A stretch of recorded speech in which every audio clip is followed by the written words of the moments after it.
What's up, everybody? Alright, so got a little bit of noise outside, so I'm going to start off with some tunes here. 10 to 6, 5:50 p.m. Eastern, Central Florida. Beautiful night out. I thought it was going to be cloudy, but it's crystal clear. So removed the extender tube, got the Sony a6 with the focal reducer going into the Nexstar 8. Got Saturn and Jupiter in view right here. Closer and closer every night. A little bit more prepared. I got all the labels correct tonight, everything already prepared. Saturn coming in at altitude 24.03 degrees, Jupiter at 23.48 degrees. So it's going to be fun to look at all these videos in a row after all this is done.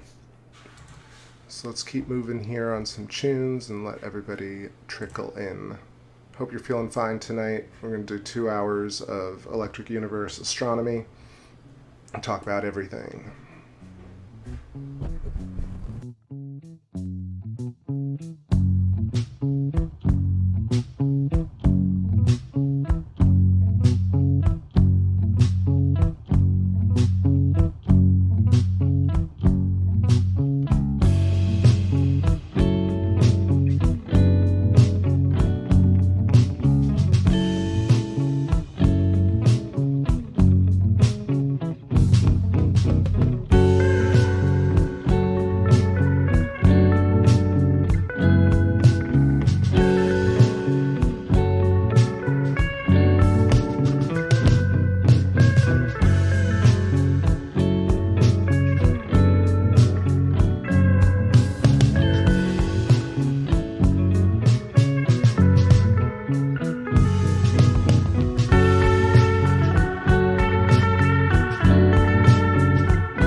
Alright. Still pre-sunset here. Sun is just going down.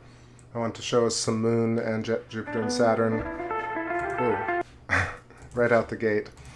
And yeah, the moon's looking incredible tonight. Mare Crisium, Sea of Fecundity, Sea of Tranquility to Sea of Tranquility to the left of Crisium.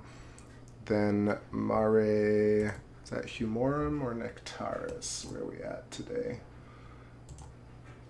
That is Nectaris, right? So Mare Nectaris right at the terminator line with a very cool feature to the left. We'll be zooming in there. Still kind of bright out, like I said. Just going to stay with our moon for a little bit. A little bit of chromatic aberration, but it's looking very clear tonight, much better than yesterday. Definitely got a bit warmer. Hope you're feeling fine in the chat. Let's hop in here and say what's up to Unnamed Citizen. Shoutouts to your bud. And would you consider broadcasting a live Discord during the Great Conjunction? So I thought about doing a Skype or a Discord, but I don't know if it'll happen during the Great Conjunction, only because it's like one extra layer of things to think about and settings and people talking at me. So, but maybe in the future, something like that, I'd like to chat with my peeps. I've done a couple before with Neil from Electric View and with Tess, Mythos Decoded, and I've had Rick, Shockwave on, but having multiple people kind of talk to me, and then also the Discord levels just adds a whole other layer for me. So I'm going to have to slowly weave that in, but not a bad idea. And shout outs to your buddy for watching. What's up, NGC 6543? Hello, Spacelings. Are we ready for a space ride? Indeed, tonight is going to be a great one. I can feel it. Random Bills and Butterflies. All right, Debbie Carson. What's up, Space Fam? Brittany Woods. Can't see anything here in Savannah due to the clouds. I know. Honestly, I thought it was going to be cloudy tonight, and thankfully here in Florida it cleared up. What's up, Genghis Khan? TBS Space Tribe. Closing in on 6 o'clock right here. I'm going to stick with the moon for a couple more minutes, then hit the conjunction again. Getting everything sorted with all the titles, so let me know if I forget to put up a title for a song, and I will. Good deal. This is something new.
Gracefully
Alright, that was a track called Shells, back at Saturn and Jupiter. Sun is setting now, so getting a little bit more clarity on it. Let me adjust this image a bit more. Because basically what happened is I had to download, or I didn't have to, but stupidly, I downloaded the Open Broadcasting Software update, and it removed all my settings. So I had to like completely re-up on everything that I'd set up on OBS. But it seems like it's back to normal. I got the date in the right place. All the things are working. But definitely forgot all the settings for a second there. What's happening? Donald Yates, what's happening? Ready for the trip. Onslow, how you doing? Kimmy, nice to see you. Marky Rowe, I'm here for the conjunt jams. Got it. I actually have my little guitar here, so maybe I'll do some conjunt jams. I also made coffee. I mean, that's the best part here, really, if we're talking. But definitely had a irritating day, I gotta say, with I stupidly, also like just being stupid today, watching YouTube science. Somehow like I'm kind of scolding myself for doing it, but then also saying, well, I should just really check and see, like I said yesterday, sometimes I'll watch string theorists or popular science documentaries, and today what did I watch? I watched Sabine Hossenfelder, and I'm like, how does she have so many views? And like the videos really almost say nothing, but at least she's questioning things. She's like a theoretical physicist gone somewhat rogue, but I think it's really just the presentation of catastrophism that got to me today. Everything that I came across had some sort of like, this is it, I'm warning you, this is the end, everyone, like, be ready, I told you so, it's gonna be terrible, and here come the next wave, and it's 100 times more terrible than I thought it was. And I was just like, oh my God. So today was intense, to be honest.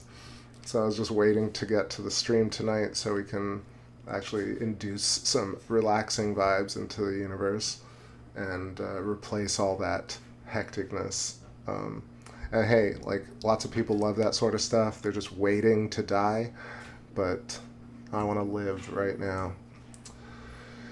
So I'll toast to all of y'all who are hanging out with me tonight. And did I miss anybody coming in? I know y'all will come in. It's actually quite early, 6:06 on the clock. Let's play some tunes here. I'll talk more about the videos that I saw. I saw Sabine. I watched, which one? I think I watched Greg J's channel. I watched Gareth's channel. See the Pattern, which also is like very well produced, but just like the way it's kind of presented, and I would love to talk to Gareth some more, but it's just like there's just so it's very difficult to augment the discussion, right? It's very easy to sit and describe the problems and to describe the possibilities, but when it comes to actual like data, it seems like it's so difficult to actually articulate discoveries and or results, right? There's no results in anything almost. I'm just trying to think back. I watched so many videos today and I just kept telling myself, stop doing that. Stop watching those videos. And I kept watching them, unfortunately.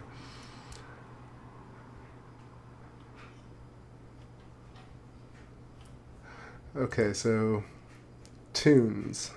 This one's called Newt. All these are guitar jams, so let's get in the mood.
this fantasy, in this life, 'cause everything's been for your pleasure. You found your home, you found your soul, you found your treasure. When you think your mind, your face, the needlessness to it's the loves of the age. No story to say, just a corner of your page. On top of the wave, I found the love, I found the sage. I'm coming to say, no, it is your thing. I feel so hot for you. I feel so caught up, it's true. Love feels slow, take off with you. I feel slowly rocking you. I feel so hot for you. Rolling dark, you know it's true. You know it's true. Love feels slow, take off with you. I've been torn apart too.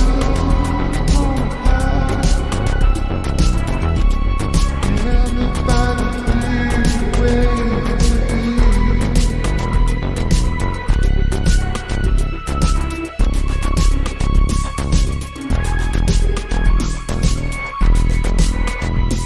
We tumble in and it's the same. Don't you feel there's harm in us to kill? Until they know they're standing up police and shit. Say all day, won't you come back home? Up in your arms and take you far. But what might we take you for? What might it take you for? So hot for you. I feel so caught up, it's true. Perfect slow, take off with you. I feel slowly rocking you. Oh, how the waves, the loves of the age. No story to save, just a corner of your page. On top of the wave, I found the love, I found the sage. I'm coming to say, no, it is your thing. So hard, it's so wrapped up, it's true. It's true. Love feels slow, take off with you. I feel slowly rocking you.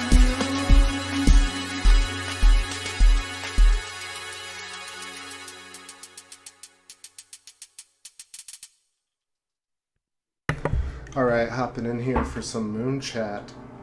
So I'm going to try and, let's do a little bit on the moon because it's nice and high up in the sky. 30.4% waxing crescent. Seeing Earthshine portion right now, and a really beautiful terminator line cutting through several different features. The really interesting one at the bottom, that's cutting through Nectaris, right at the edge, and it almost looks like a smaller version of what we saw last night with Mare Crisium. See Heli's overhead, it's the weekend. You see the green glow again that we were talking about, and it's very, very bright, I know, on the right, but it's so that we can see the darkened portion. Again, dark side of the moon, not the far side of the moon. So in a way, dark side of the moon, you know, could refer to the other half, really, as opposed to the kind of the unilluminated. What can we see? We can see Tycho crater at the 7 o'clock position, 8 o'clock position, really faint, but that's Tycho. The very, very top, Gassendi, the rim of Oceanus Procellarum. At the very kind of right in the middle of Earthshine, you see Copernicus, Kepler, very top, Aristarchus. Moon is at what altitude right now? So Moon's at apparent 44.3 degrees altitude. Jupiter and Saturn are at 19, roughly each. So a little bit of moon stuff for a moment, and then we'll go back to the conjunction. We have so little time with them anyway, but the skies are so clear, thankfully. Keep going here with this track called Why Am I? Space Theater.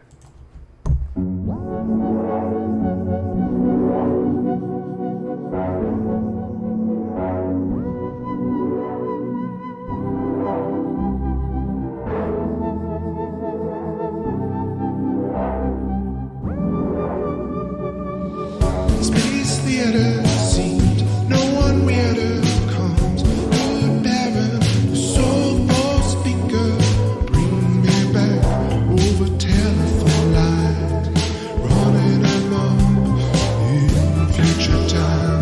My space theater seems no one lives here, and existence has no motives either. Bring me back to your elegant crime. Freeform gems into your mind. So let's get crazy today. I got some smoke. Let's get to talking. I got some love in the air. That's right. I got some love everywhere. That's right.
hopping back here. Went and got some stuff to drink. Got some water. Got some fun cocktail over here, which is some turmeric and mango and bourbon and a little bit of, some bitters. So I am prepared tonight. That's how I feel. I gotta get it like this every night. But look at this shot. So Jupiter's a little blown out, but that's so that we can see all the moons. Let me pause this music for a moment. Saturn looks almost horizontal because I had to turn the camera a little bit. Right now I just got rid of the focal reducer. That's how we can get a zoomed in shot like this. So this is camera direct to the 8-inch. Hopping in here to say what's up to everybody just joining. I see Fantasy Ecstasy. What's going on, my brother? Nice to see you. Thanks for all the nice comments you've been leaving, and glad you enjoy the show on the replay. What's happening, Miguel? How you doing? We were talking about you the other night, being like, where the heck is Miguel? I hope you're doing well. What's up, Hey Shaded? How you doing? If you're new here, please definitely check out the old playlists and or ask people questions in the chat. Everybody's so friendly and knowledgeable. What's happening, Giovanni Benici? Where to find this beautiful music? Thank you for the compliment, and I will drop a link. This is one place to listen to some of the music. A lot of it is not released, but you can go to the Bandcamp link I just pasted. I'm just going through like people showing up and not reading comments necessarily. So, see Fantasy. He said, hey, Chris, Orion, Nebula, and Pleiades are really popping the past week. They are. And I did show some of M42 on the video that you actually commented on. But that was pre-recorded. So Orion is at such a difficult angle for me when I have the whole thing set up on the back porch. So when it's on the back porch, Orion ends up being very late and very high up. So when I move over to the full moon in about a week, we'll do some Orion, which will be on the 11 facing east. I pasted the labels a little bit earlier if you're just showing up and you need to know the names. But we got Saturn at the top with Dione, Tethys, Rhea, and Titan showing. They're kind of faint right now. And then at Jupiter, we got all 4 moons in a row that we can see. From the top left, Callisto, Ganymede, Europa, Io, and then Jupiter. Who else joined us tonight? Who else is joining? Richard Garcia, what's happening? Love your sound, kid. Thank you. Appreciate that. Thank you, Giovanni. Fantasy says, it's awesome coming home after a hellish shift and seeing your streams to help ease me off the adrenaline rush. I often think about those, when I read those comments, it's just really heartwarming and glad I can provide that. Hans Koning, still digesting last night's moon episode. Oh boy, like, I realized I talked so much yesterday. And I'm happy to do it again tonight. It's the weekend. I'm just getting started. But I had a day I mentioned when I first started, which was like, I did a deep dive on all the science, all the cosmology, all the Cheng E5 rover. Of course, no pictures of the moon from a distance, no pictures of Earth from a distance, just a panorama of the actual spacecraft. Tons and tons and tons of money, super easy for the Chinese to go to the moon and come back and bring lunar samples, but reveal no details about it at all. Nobody asks. Then I'm like checking out, what was I checking out? I like dissident science, right? David D. Hilster, and he had Greg Borchard on, Borchard. And I'm glad that they're talking about all these different models, but again, it's this kind of thing where like nobody can settle on anything. It's like, it's all still up in the air. It's completely up in the air. Nobody has any idea about anything. Like, it's all 100,000 different models, and we all have to come up with new models to have models of models. And I'm like Tesla would have laughed his ass off. And I get where like Ken Wheeler just like sits there and cackles, and he's like people are fucking stupid, but I don't feel like people are stupid. I think people are kind of just follow resonances that get hyped. But yeah. Ellie Wynn, what's happening? Cactus to you. Love the deep dive. How low can we go? How deep can we go?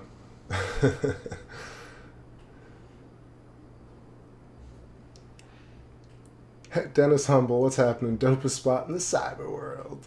You know it, trying to break the internet here with the lowest view count for the coolest possible content. I mean, I rarely will try and give myself a big up, but I watch the streams, I'm like, man, it is absolutely insane how few people tune in here. Although I think it's one of those kind of reverse mentalities. The cooler it is, the less people know about it. Gonna have a drink with y'all here. American Life videos, what's happening? And alright, let me know if I missed you. Everybody's smart in their own way, that's true. It's true. I think regardless of smarts, I think everybody's necessary, right? I think fundamentally for me, acceptance is about relationship, and in order for smart people to exist, stupid people have to exist, right? And that kind of gives a much more, for me, a much more neutral way of accepting all, like even true, deep evil, and also, you know, saccharine good, to requote Alan Watts, where he's like, "Kindly let me help you from drowning," said the monkey to the fish, putting him safely up a tree.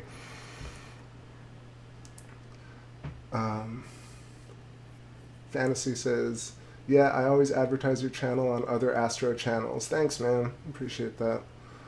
Roach Steve, that's what makes it so cool. I think so too, honestly. Like, I sometimes think, oh, sometimes it would be cool to have like 200-300 people on chat. It would be impossible to keep track of it, and it wouldn't be as cozy and chill.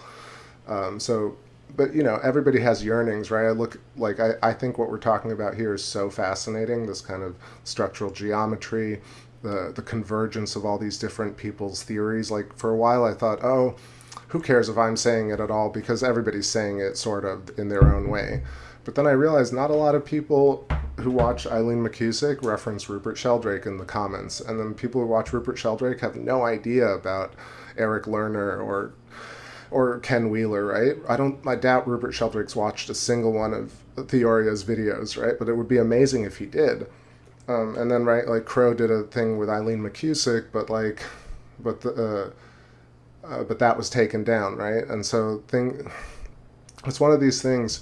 I also think like Donald Scott, who talks about the electric star model, like, why isn't he doing a podcast with Pierre-Marie Robitaille and talking about the sun model and working it out, right? Like, there's this stagnation that is part of that thing I was talking about yesterday, that kind of boring people to death. So I was bored to death with catastrophism, with ineptitude, and not almost willing ineptitude, willing to. It's the same kind of rhetoric. I will say Sabine Hassenfeld, I'm going to take something from her. She said something to weasel words. That's really good, actually. She said something about because she's not into the Big Bang stuff, and she really thinks string theory is off the rails. So at least Sabine is like, okay, you know. But the way she talks about just all these other principles, right, as if they were completely still real, like distance in space, or speed of light traveling, or what conservation of energy momentum, or Kepler's law, or Kirchhoff's law that Pierre-Marie Robitaille has basically decimated. Like, really, people haven't seen Sky Scholar's videos, like, talking about Kirchhoff's law and a liquid metallic hydrogen lattice sun. Like, that stuff is, I don't want to say it's basic, it's highly complex, but like, he has a ton of views. There seems to be like almost no crossover at all, except like on this, except me saying it over and over again. I feel like, okay, here it is. Eileen McCusick, Rupert Sheldrake, Gerald Pollack, Don Scott should all get on a panel together and talk about like the results of Sapphire, or the cultural spread of Electric Universe channels, or do a conference and invite like Electro TerraVision and Electric Universe Eyes and Billy Yelverton and Eric Dollard to the same place and have them all talk. Like, it's crazy that they don't. It's just insane to me that they don't. And then I think, oh, I guess then I should do it. So I'm doing it. So, but the huge thing is that Rupert Sheldrake was hanging out with Terence McKenna. And Alan Watts, that people listened to, was talking about physics. And that's really, I think, where it's interesting, where people can come at it from philosophical and metaphysical routes, and then see and come to the same convergence point. Because for me, that was a huge augmentation of understanding the electric universe and how it fit into cultural and thematic events and time and life and metaphysics and astrology, all these things that people think are abstract and imaginary, like ascension or meditation. People imagine that they're meditating. I know this for a fact because I have done it with people who talk about it, and people don't truly believe that there's a physical plasma shell around their body. I've never heard anyone actually say that to me. I know tons of people who meditate and do Zen teaching and all this stuff.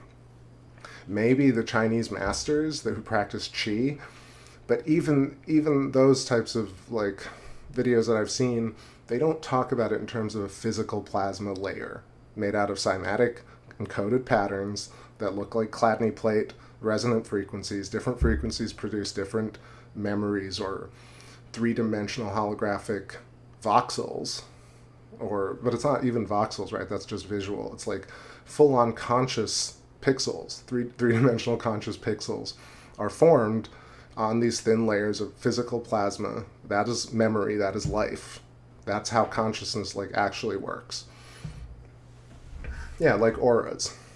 I actually put together a few images tonight with all of that stuff, but because we have so little time with the planets, I'm going to stay on this shot, just because this is the rare footage to get. Let's see. So Lost Brooklyn, Daryl, and Adrian, and John Pershing, what's happening? I was talking about See the Pattern earlier. He is super intelligent and really talented. I totally agree. I think his name is Gareth. My only problem, or my only opinion on it, that where I watch a lot of his videos, is that there's a seemingly impossible, there's no real overturning and saying, okay, this, let me see how I can phrase it in a kind way, because I think he does amazing work, but I think it's a little bit like, what if? Like, it's a big what if, like everything's a huge question. And I don't think everything's such a huge question, actually. I think things are actually, there are still questions, but there's got to be a place where we can decide that, okay, these are answered, and let's ask these new questions. So that's where I come from on a lot of electric universe stuff too, like Thunderbolts Project, right? Like, Wal Thornhill has suggested that planets and stars are hollow in one video, in like 2 videos. Like, why isn't that explored? And every single day, there's so much time in each day to do actions and to play games and to eat food, right? How are these concepts not being moved forward at a massive rate, considering how many people think that the electric universe is correct and the cosmology has merit? And even the popular science, even NASA has a plasma department. They have magnetic ropes. They have campfires on the sun, but all joking aside, NASA is completely aware of the plasma universe, and yet we live in a culture where plasma universe is absolutely unaccepted and derided and ridiculed if you try and talk about it in terms of what it actually implies, that we're in a connected universe. I mean, really. Dagger spells, what's happening? 6 is fixed. Humanity, human, ET, planet. Totally. The language is recursive the same way pareidolia is recursive. The reason gematria works, and the reason rituals happen, and the reason you see faces in things is not some elitist conspiracy, right? It's not some monster in the dark. It's because the structure of geometry is pervasive throughout the universe. The same torus donut shape with the hourglass that creates the shells and roots going through it makes absolutely everything from human faces to geology to words, and then also probably the cymatics that create thoughts and memories. So it's fully recursive. That's why, like, coincidence is not nefarious, nor is it a blessing, right? It's both a blessing and a curse because you can read it whatever way you want. Ultimately, the cooler way for me of reading it is that it's completely connected, right? So ghosts look like me, aliens look like me, right? Ants and plants and animals are structurally sound in more than one way, and literally and figuratively. We are resonances along Birkeland filaments, and we all look and function the same, but because vibration is what creates it, there are so many infinite ways it could vibrate that it produces all these different versions that we get to experience. American Life videos, let's get some zoom on those planets. All right, let's do it. And we'll play a track here. Hope y'all are feeling well. 6:44 p.m. I'm already seeing some smearing, so they are getting low on the horizon. Let's just make a marking on it. 14 degrees Jupiter, 14.3 Jupiter, and 14... Wait, that's not right. Saturn is 14.41, Jupiter 14.27. Yeah, that is just nuts. Just never thought I'd see this, but we're doing it.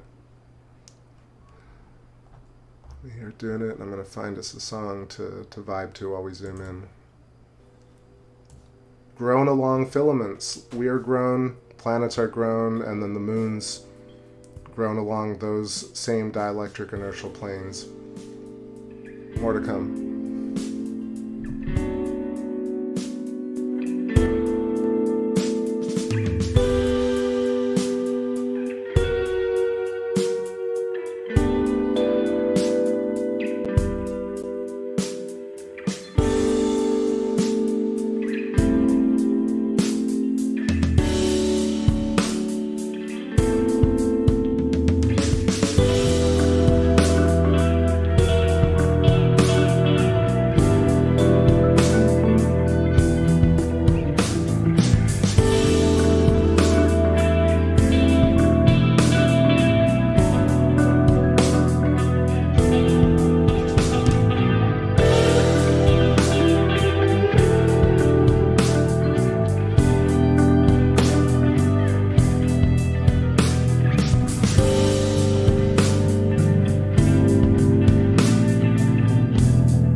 right, that was a little grown to like you. And I know I've been negligent on putting the titles on the screen, but whatever. Just enjoying this view here. They're about to set behind the tree line, so you're going to start seeing Jupiter at the bottom smearing pretty heavily momentarily. Still seeing all the four moons, 4 of the 79 or so moons of Jupiter. At the top, Saturn, also glowing brightly. Tiny bit of Titan, but not really much anymore because it's so low on the horizon. What is it? 12:19 today, a couple more days, 6:49 p.m. So this is kind of going to be the same thing on Monday. Of course, we're going to have a brighter moon even, so that's going to affect the view, but we'll see. Today surprised me with its clarity. Shout outs to everybody in the chat. I see a bunch of people. Please, I'm going to run through it for a second, but let me know if I miss you. Rockstar, good to see you. And Daryl and Smudge Bits, what's going on? And did I say hi, Kimmy? Kimmy, what's going on? John Pershing says Ted has a theory that actually makes a lot more sense at a period when sun captures the planets. Most just leave it like, well, Saturn just came wandering down the current and then bam, ran into the sun. Yeah, the historical recreations or the stories, like on, I've heard a lot of different ones, from Tess to Greg J to Kronos to Electric View stuff, and probably a lot more in Thunderbolts Project. It's really hard to say what happened like 2,000-3,000 years ago, even though we have the means now to describe what those events could have been like, right? So I think for me, deep down, right, things get elevated for me beyond recreating historical, recreations of what happened during the floods or what happened when the Birkeland filament was tighter, right? All I know deep down is that that definitely happened at some point where everything was, wound up tight. This would be the part of the wavefront, the rarefaction and compression, right? So the compression, the great compression, happened at a certain point, and so the planets could have very well been aligned from the vantage point of creatures on Earth. What was I reading yesterday that was interesting? Somebody left me a comment on a video, and I went down a rabbit hole that was interesting. But then I ended up in a place where there were Nephilim and aliens who changed our DNA and made humans pretty special. And I was like, it immediately like just loses steam when I read that, because it comes with that feeling that people don't understand truly what humans are. Is that we're just like trees and animals, and everything around us and bacteria are like humans, right? We're not this special thing in the way that, although I don't like using that language because I think life and consciousness is actually special, right? But I think that the human place in it is relative to everything around us. So humans are not somehow manufactured by aliens to be different than things on Earth. And we're not separate from space at all, or separate from Earth at all, physically, right? So the rest is completely imaginary. And it's very hard to have that conviction because people are it's so deeply ingrained as a function of, no, mankind's perspective is different. It's not like the birds, and it's not like the plants, and it's not like Earth, and we are planted here, and there are other creatures. And I'm like, no, geometrically, we're exactly the same. Like, exactly, physically, we're exactly the same as everything around us. And it just takes conviction to really say that, I think. So they have vanished behind the tree line. Let's get back to the moon. I still have the zoomed in shot, so let's see what that's going to look like when we get there. Luna Programa. It's going to be a fun one tonight with the moon because we can see so much.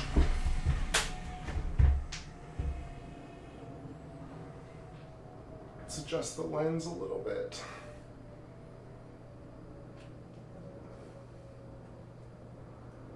Hear the airplanes.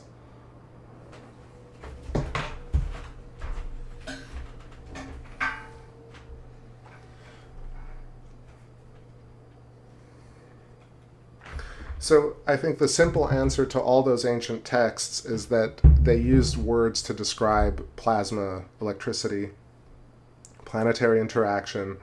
They used anthropomorphism to make the stories more memorable, just like we do today. When you try and convey a complicated idea, you bake it into a simple, either anthropomorphized or minimalized version of a story in order to convey that more effectively. So from the Sumerians to the Greeks to the Romans to the Assyrians to the pre-Babylonians to the Babylonians to the Egyptians, all of that record, I think, was saying, no, geometry is recursive throughout. Nope, we're completely connected. We're not separate. Nope, we're not different than plants and animals. And the religious fundamentalists, and I don't just mean like biblical religion, I just mean like religious fundamentalism in terms of when you make math reality, for example, the mathemagicians. But man, I'm a little bit taken aback by how beautiful the moon's looking, especially Mare Nectaris tonight. And you can see Mare Nectaris has its own kind of version of Sinus Iridum called Fracastorius. And that's like it looks like a wrench, or like most of a hexagon. The Sumerians, right? Let's see, Mr. Rojogo Bin, seriously do appreciate the scene you bring. Nice shots of the sky, very smooth and groovy, and well-coordinated fusion tunes. That's very nice. Great conversation. This is cool. Thank you. I'm glad you're here. I'm glad all of you are here. Smudgebit says, it's been cloudy in Denmark for a month. Can't see any stars. I gotta say, I think about it all the time about being in a place like Florida. I used to live up north and never saw the sky almost. And then when I moved down here, it's like, that's crazy that you can see the moon all the time.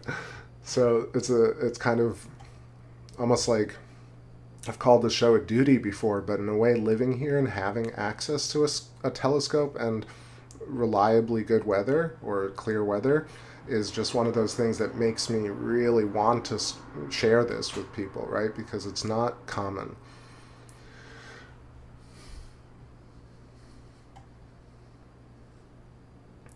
I'm trying to read some of the comments here.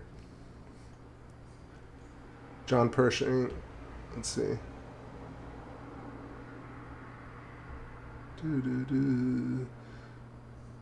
Yeah, TJ keeps running me with that chainsaw. So they did clear out a bunch, actually, I'll be honest. Like 2 or 3 huge ones that were in the way are no longer there. And my heart broke for them because it was so sad to see them chopped down.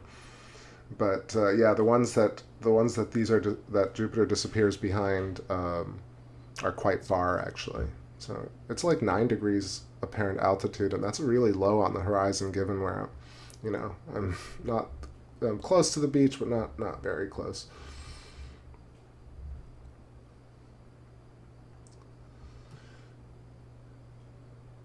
Adrian Manzano, how much left to lose it on the horizon? We lost it back at the moon. And cool. I think I caught up with everybody. Rainbows and Butterflies, thank you. Ryan and NC, what's happening? Good to see you. John Pershing says, did anyone see the object that had the scaled down hexagon on Jupiter's pole? It actually very, very accurate so as not to be mistaken for other hexagons. How in the hell did they see that? I think the stuff that they're using to stack the Juno and even the stuff that they did for the Cassini data was kind of retopologized to 3D objects, so you can recreate a lot from a very steep angle and kind of make it look right. I think the one thing that's interesting, one of the many things that's interesting about Jupiter and big telescopes. And actually, after I got off last night, I saw that Carnegie something website was going to stream from a 60-inch scope, and then I passed out. So like, I'm going to check that. But I feel like that's the type of view that would be incredible. Like, sure, Juno up close to Jupiter, but like you constantly have to like interpret this data. There's no like single snapshot. And that's a little bit part of the dogma as well. Like when you talk to astronomers, like, what do you mean a single capture? Like, it's all stacked data. I'm like, yeah, but not really. Like, with a good camera nowadays, you can take single shots that are incredible. And you can click record on this cheapo camera. I mean, it's like $1,600, right? It's not even one of the $4,000 ones. You put this on video, you can see nebula on an 8-inch scope. in like urban environments. So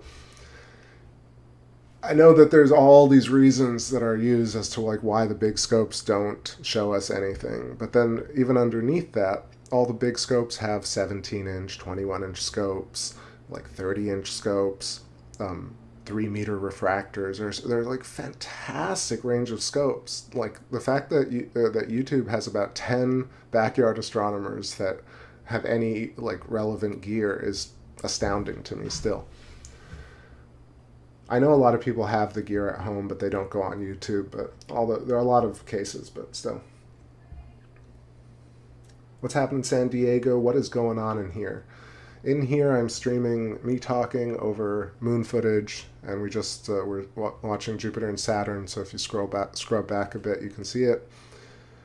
Very little time with the Great Conjunction every evening, but 30 minutes tonight. What was it? 45 minutes with the Great Conjunction. I set up as early as I could to get it in the daytime, pre-sunset skies. So yeah, we're looking at this gorgeous 30.5% illuminated waxing crescent moon. Right now the moon is, this one feature that I want to move that back. This feature under the Terminator line. Actually, let me get my paint program up. I have a lot to talk about, but I'll go through it all. Oh yeah, John Pershing, you were talking about hexagons on Jupiter. So I got derailed there. But I think hexagons on Jupiter, on Saturn, on Earth, are due to the counter-rotating currents of the Birkeland filaments coming in from the top and bottom. I mean, it's the only thing that makes sense in terms of physics, in terms of how reliable a method that is. So stars, planets, all these currents, these laminar flows that interact with one another are due to the fact that they're all along a circuit. I did have, let me see. So I have a lot here. Let me put that on. This is an image that I made that shows the structure. And I got my paint program up. Here we go. So Birkeland filament coming in from the larger system and leaving. Coaxial means it's multi-threaded,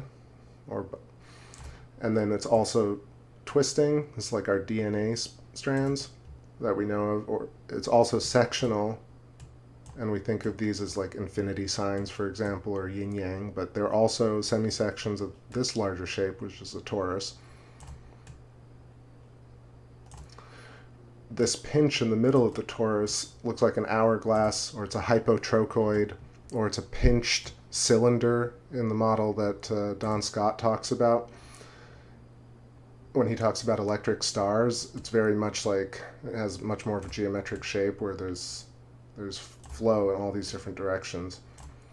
Because the filament is powering through, that's feeding the planet or star or whatever's at the center. This is not just a planet or a star. This is the nucleus of every atom, every quantum particle, every Planck unit, every string, right, is this structure.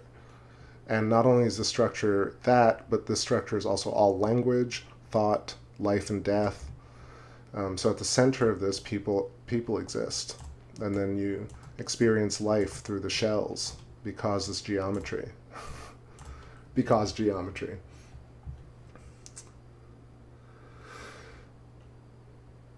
What is so special about hexagons? What am I missing? So pull up a couple more things here. So this is the toroidal geometry. Let me hide this for a moment. You probably, in day-to-day life, we don't put these things together. We just accept that things exist. However, like, now let's look at the moon's surface right here. This is not circular. This is hexagonal. This is Mare Crisium, which is a large moon and very large and famous region of the moon that is talked about a lot, but it's never talked about in terms of what shape it is, which is very clearly a hexagonal shape. It's not just me making it up here. I mean, although people can could think that, but to me it's very clear that it's a hexagon. And then you start looking to the left of it, and you'll see that there's like a little point right there, pinch, and that somehow there you have that Y shape, this funnel shape. And then Sea of Tranquility starts to have this kind of geometry as well. Right, what's happening here is that you have this inset along the Birkeland filament. You have another Birkeland filament going through here. And even when you trace it, you see, like I'm just tracing, right? Like I'm doing this completely intuitively, and the moon ends up adhering to what I'm drawing. You can see the same thing here. Look at this hexagon side by side with this hexagon. This hexagon side by side with this hexagon. This kind of spiral arm flow going through Mare Crisium. Then you have Mare Nectaris here, another hexagon. Okay, why are they hexagons? Right? Let's look. We have honeycomb. I know it's huge. Jesus. Jeez. All right. Honeycomb. When you look this up online, go look it up. See, like, why do bees make perfectly nested hexagons? Perfect. They're perfect. Oh, because bees can sniff magnetism. It almost is so infuriating at this point. The kind of it's almost deranged language at this point. It's really just to dumb people down. But bees do not sniff magnetism, right? But honeycomb exists. Let's look at a butterfly. Okay, so butterfly. That's interesting. Butterfly. Wait, got my paint program. Put that up top. Let me erase all this stuff. And you'll see a butterfly is formed in the same way, like Birkeland filament. It almost outlines it, right? And then you have there's your geometry. This is actually a lot like Don Scott's model, right? This kind of flow. So animals, insects, craters on the moon, bees, hexagonal craters, and even here, nested kind of fractal geometry. See what happens at Sea of Tranquility has this kind of diamond inset. Let's hide this. Erase all that. And you'll see, like, Sea of Tranquility is kind of trying to be a hexagon, but then it has that inset diamond there. Because what happens is, like a face, it pinches around the nose, and you get nested faces. This is where pareidolia and coincidence and pattern comes from. This is why we see things in things.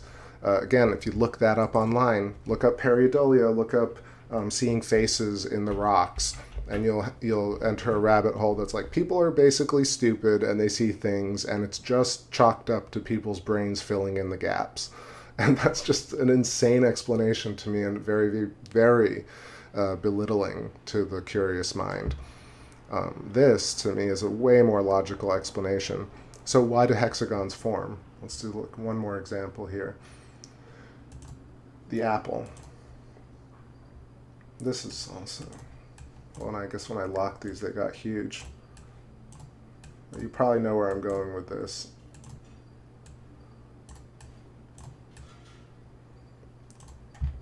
Right? An apple stem outlines the Birkeland filament. It's insane, right? Just like a butterfly's antenna. And then at the core, you have a seed that not only contains an apple, it contains the information for the whole tree, right? Like, no one ever considers that.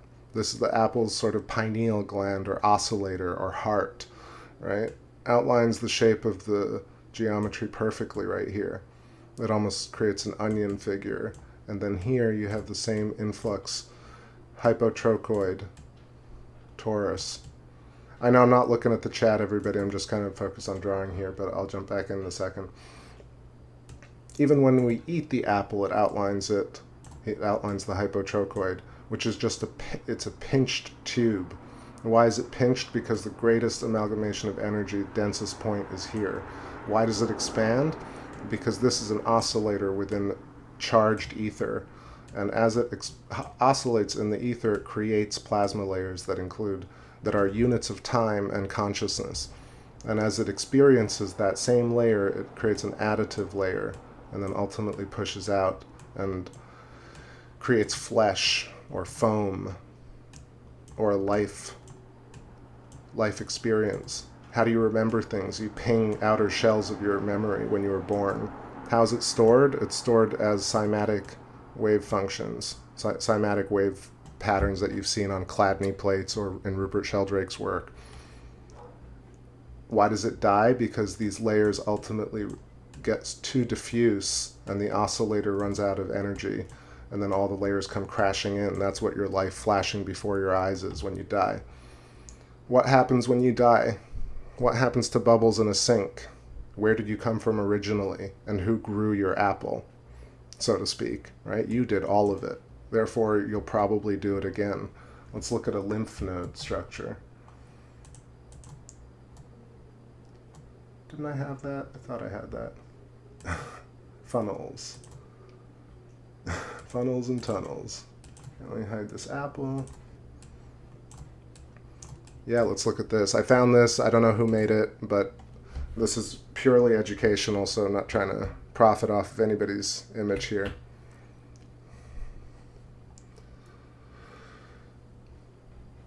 But if we're looking at this image, you can kind of see human beings are grown along filaments,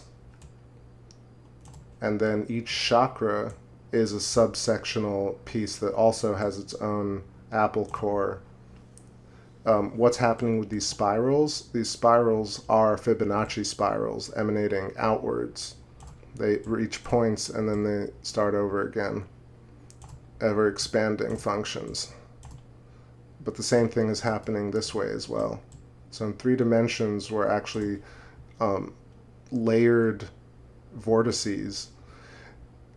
And not just that, this is how we see and perceive things. This is how we sense things. This is how we tap into the ether, so to speak, through an actual energetic sympathetic resonance per the human biofield, Eileen McCusick, per Rupert Sheldrake's morphogenetic field, per Donald Scott's electric model, per all the stuff they've taught in string theory, combined with relativistic understanding, would yield this structure. Therefore, if this is actually the case, then all planets, all stars, everything is connected similarly. Humans are in accord, so all of these are resonant tones, notes, or colors of a spectrum, and that's what actually makes us. It's not that somehow coincidentally rainbows are, this kind. There's this weird thing in culture where people are always waiting for somebody to come out from behind the curtain and say, no, I made rainbows. I projected the moon. I've been keeping you prisoner this whole time.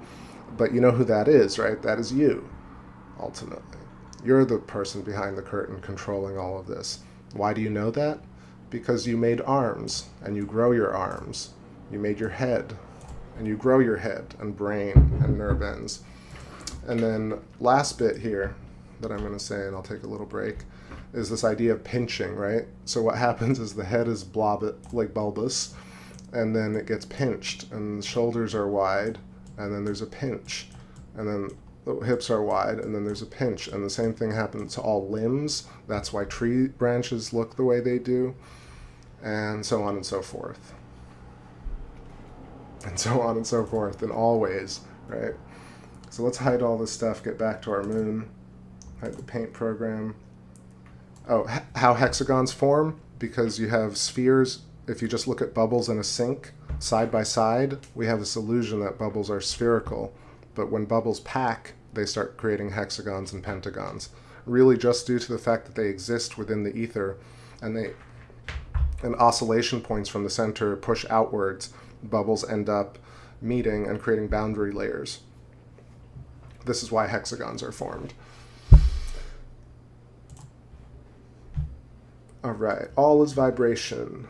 Our brain looks similar to the shape you drew. It's true that, well, the brain looks like Antarctica. It also looks like the entire mare. During the full moon, I'm going to superimpose the brain on top of the moon, and you'll see that it looks just like the brain.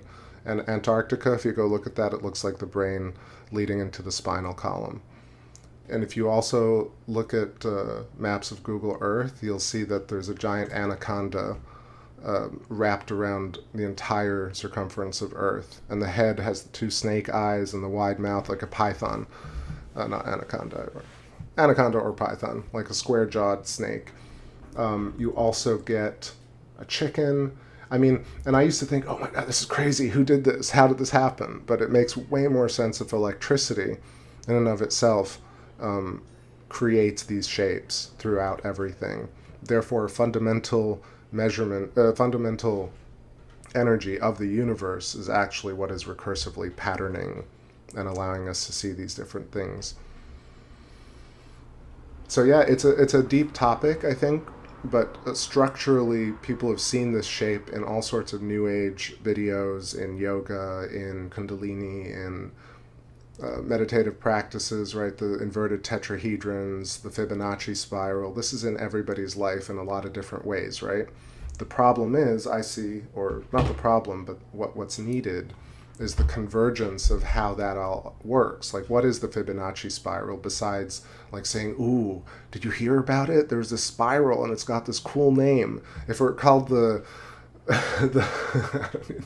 I don't want to deride anybody's name, but like if it were called something less exciting, like not the Fibonacci spiral, but the bland spiral, people would be like, what's that stupid thing? And then, you know what I mean? It's really marketing and seductive language. And again, weasel words, like Sabine said. I love it. Weasel words. They present this concept, or this popular science is presented with a concept, and they use these words to, like, I know I can just say it, but like the Big Bang, for example. Okay, Big Bang is an interesting idea. Let's talk about it.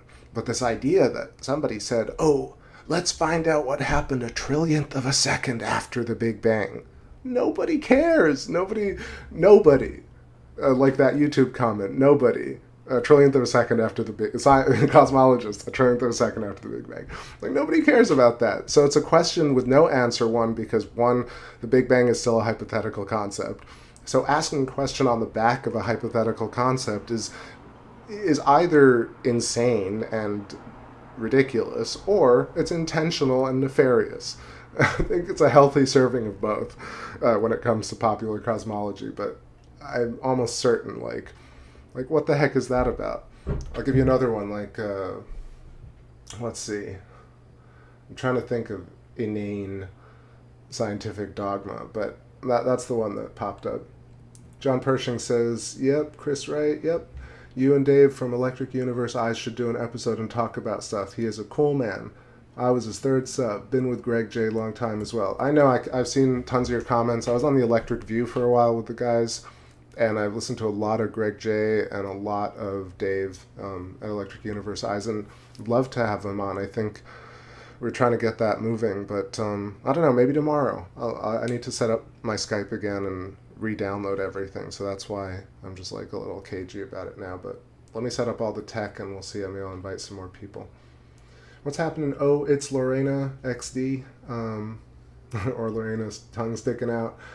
People need to stop fearing death. So I felt that way today as well. I felt like, I'm so bored with catastrophism and the second wave of this, and I told you so about that, and, Jesus saves, like, give yourself to Jesus before it's too late.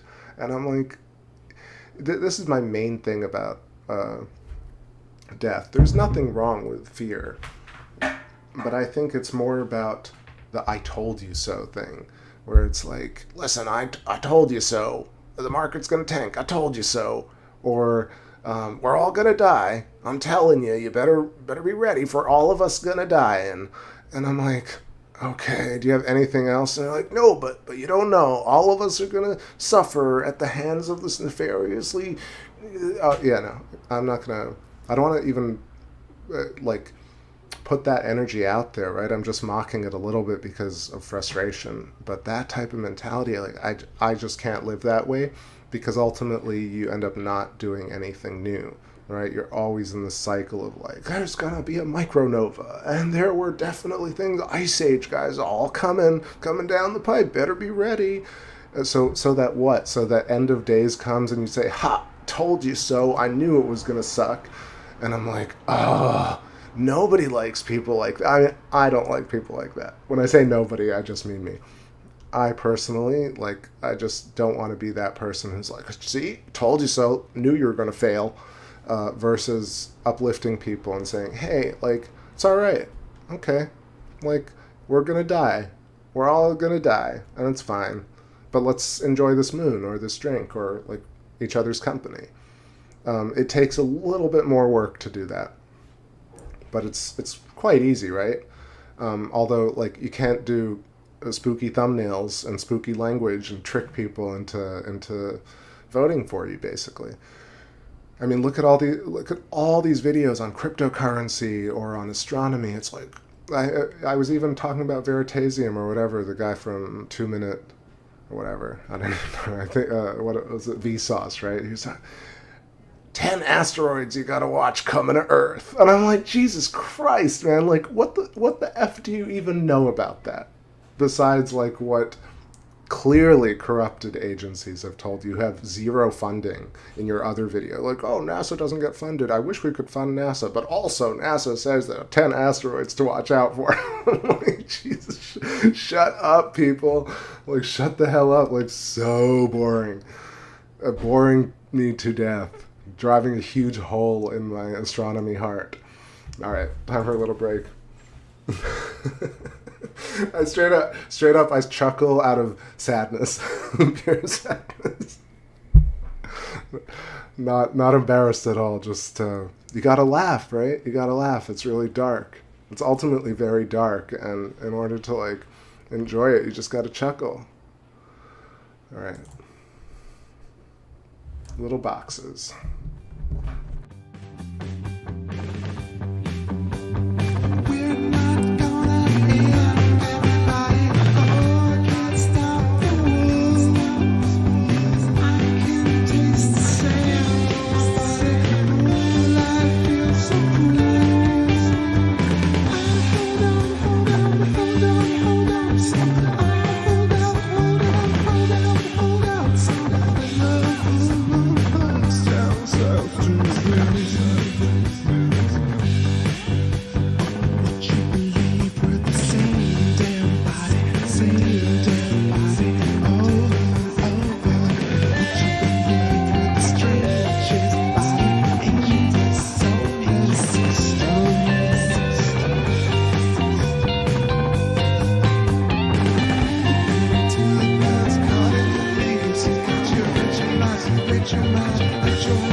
rescue. À retourner, le fixing the phone, mixing your liquids, now you're left for dead. Just pay your debts. Flow, the news calling. A souvenir, a soon's rescue. À retourner, le fixing the phone, mixing your liquids, now you're left for dead. Just pay your debts. Flow, the news calling. A souvenir, a soon's rescue. À retourner, le fixing the phone, mixing your liquids, now you're left for dead. Just pay your debts. Formidable opponent, angry crackpot. Formidable opponent, dangerous lecture. Formidable opponent, you can walk out. Formidable opponent, take you have the choice. Formidable opponent, angry crackpot. Formidable opponent, dangerous lecture. Formidable opponent, you can walk out. Formidable opponent, take you have the choice. All right. Zoomed in here. That was Formidable Opponent. I linked in the Bandcamp in the description for anybody wondering what the music is. This is all stuff that I've written and recorded for this show and released it under the moniker TakeBackSpace on SoundCloud and, not SoundCloud, on Spotify and iTunes. It's actually, didn't see it on iTunes, so if you're not seeing it on iTunes, I have to see what's going on there. But on Spotify, if you look up TakeBackSpace, one word, or if you go to my Bandcamp link, it's in the description of the video. Anyway, let's talk about some moon here. What's going on, Mr. Sexy Potato? The conjunction is officially in 2 days, so this time, like from 5:45 to 8 p.m. on Monday. Right now, zoomed in on our 30% waxing crescent moon, and seeing so many cool different features here at Mare Nectaris, Sea of Nectar. Love Fracastorius, which is a slightly more hexagonal Sinus Iridum that we see at Mare Imbrium. And then at the top in shadow, right under the Terminator's Theophilus, the one with the Triforce kind of in the middle. Excuse me. Yeah, so got that. Let me hide that a little bit. Let me hide these labels. Okay. So, first of all, Mare Nectaris is a little bit less apparently a hexagon, but ultimately it really is. And I'm going to draw a little bit on top of that. Okay, so there's my paint program. Nope, not Callisto. So right, hexagon. So what's going on here? Callisto either was formed with an electrical arcing discharge that hit the center and expanded this outwards like that. If you see Billy Elverton's work or Electric Universe Eyes' work or Electro Terra Vision's work, or even other people who've done laboratory discharge experiments, you'll see that these formations can happen in a laboratory. But not just that, if you've ever done pour over coffee or just washed anything in a sink, just look at bubbles and they pack in nested hexagons and pentagons. Why do they pack? Because their boundary layers meet and they go from spheres to Platonic geometry. So how this formed is really a key question here, right? Was it an impact related scar, or was this something that actually was grown, right? Did this expand from the center outwards, reach dense layers, and create a hexagonal shaped mare, or sea?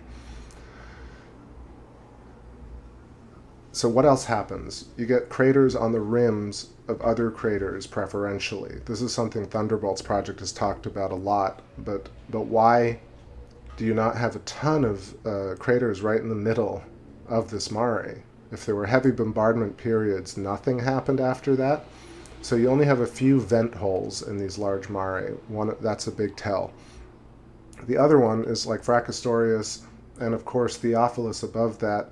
Theophilus makes a chain with Katharina, and what's the other one? Katharina and Cyrillus. And that also looks like a chain of hexagons. Fracastorius to the bottom left, very visibly a hexagon. Let's draw that out. Again, why hexagons? Because bubbles form at the edge of other bubbles, right? They don't form over here and here and here and here. They form specifically right along the edge. This happens on mares and it happens on craters. So craters themselves, like right here, this one, you'll see peaks, central peaks or offset peaks or vents, and then small craters and hexagonal craters on the rims preferentially of smaller craters. Then here you have dendritic ridges coming out. What are dendrites? Dendrites are like Lichtenberg patterns, or what you imagine a lightning bolt to look like. Why does a lightning bolt zigzag, right? What are zigzags? It's basically vibrations moving through different pressure mediations or densities. So if something is a little bit more dense, the vibration kind of tilts a little bit away from that or towards it, depending on the kind of the combination of density and momentum. That's a simple way of broaching that, but I see it like a natural occurrence. That kind of wiggliness, it can be related to string theory. You can look at it in analytic charts. If you've ever looked at the stock market, you'll see these little wiggles in charts. And then if you imagine that these charts also work along Fibonacci spirals, where do Fibonacci spirals emanate from? From the center of these toroidal geometries.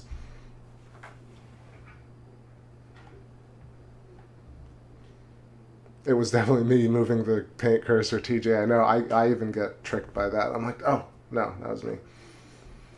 So moving through here, Mare Fecunditatis at the bottom, Mare Tranquillitatis above it. And then a really great feature here is Messier A and B with the long stretchy marks. I got a cough, 1 second, I'm just gonna mute myself.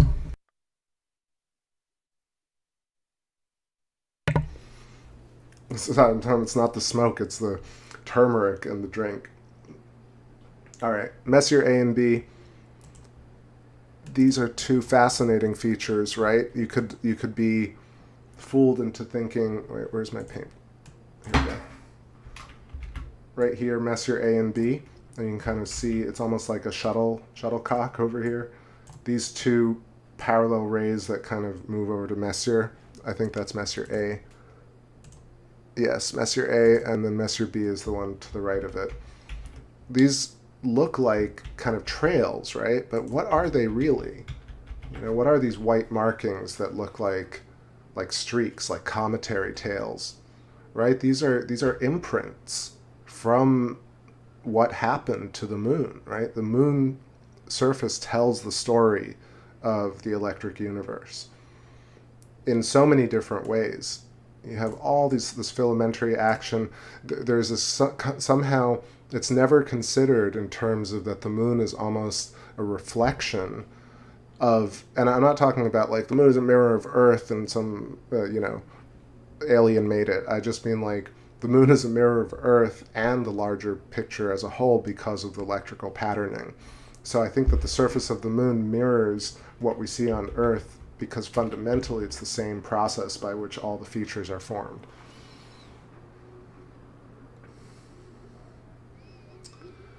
NGC says, okay, all this talk of conspiracy got me kicked off for a bit. Wait, what do you mean? I didn't block you, but yeah, I don't know if I missed anybody. What's up, SE SZN? Where's Jupiter and Saturn? So if you want to scrub back to the beginning of this video, you'll see Jupiter and Saturn. There's usually only about an hour with them at this point, before sunset and before they disappear behind the tree line. So it's already done. Now we're just looking at the moon. Hell yeah, 5-star view, says Ellie. Thank you. All right, let's... what's Hans saying? Sure, sure.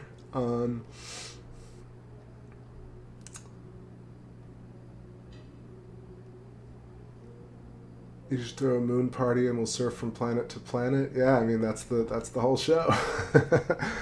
All right, let's keep moving here. So that was Mare Fecunditatis. Let's move north to Sea of Tranquility, Mare Tranquillitatis.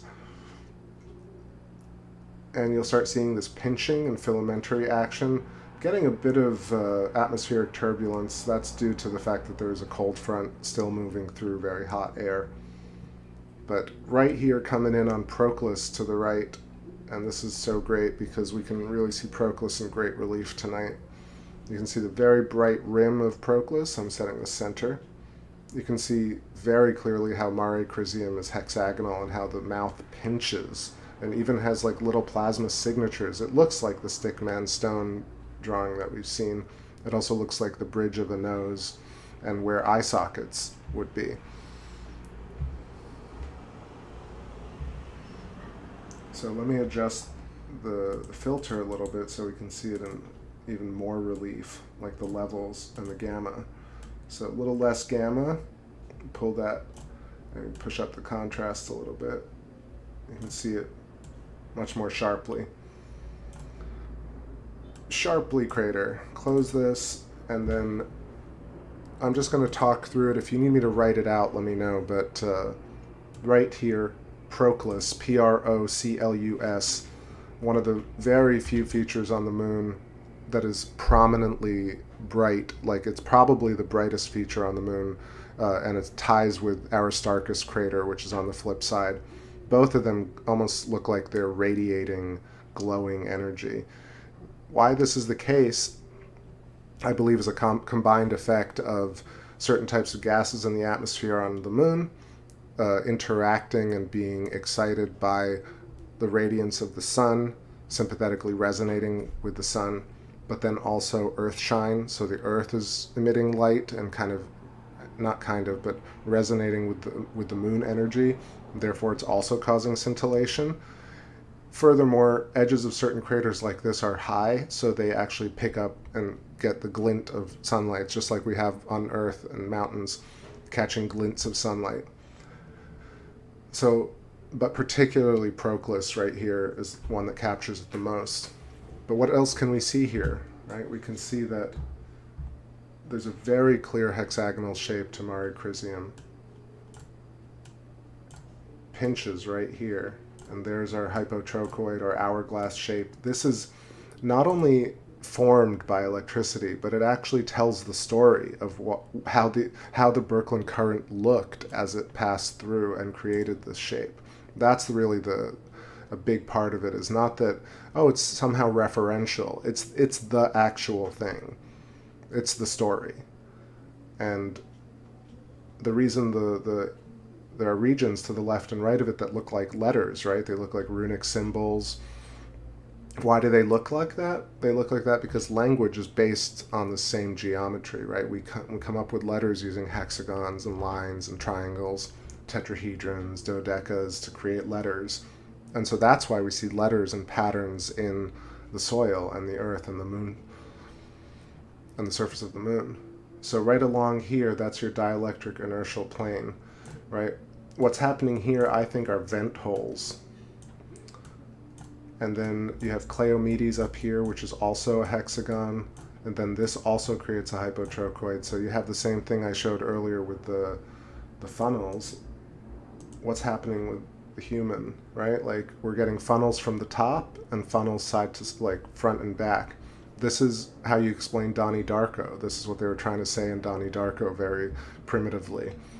But that, not theoretically, in actuality, from our heart chakra, from our throat chakra, from our crown chakra, etc., we vibrate a certain type there's a certain type of Birkeland filament that goes right through it and spirals outwards in both directions.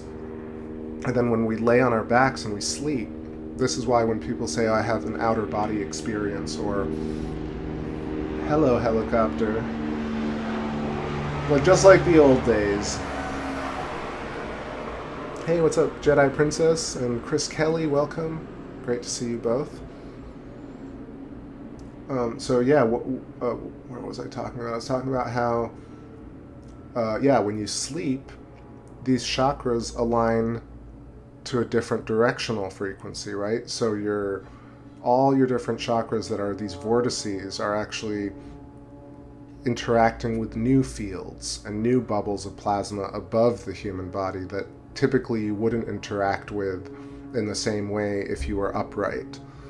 Shockwave has talked about this in terms of meditation, and a lot of people talk about it. Eileen McCusick discusses this, but I think visually it's so important to kind of understand what it looks like, because that's where people get lost. They're like, you're trying to make me imagine these bubbles around a person or these vortices, and immediately turns into mush, and people are like, yeah, that's just imaginary, man. There's just air between us. But really it takes that understanding of saying, nope, ether consists of everything is within this charged ether, and therefore when something oscillates, it creates these shapes, and it's real. It's like a real physical manifestation that we don't see optically, but in fact we actually do see optically, because that's what seeing is.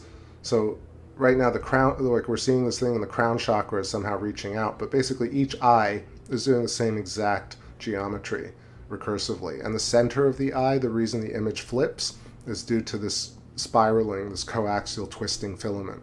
So that's why when the light goes, so-called light goes into the travels, which all these this way of explaining it is so ridiculous, but when light travels through the lens, and then the image is flipped, and then the optic nerve turns that image backwards, and then we see things. That's really what the people think. I mean, like, that's what I thought for a lot of years.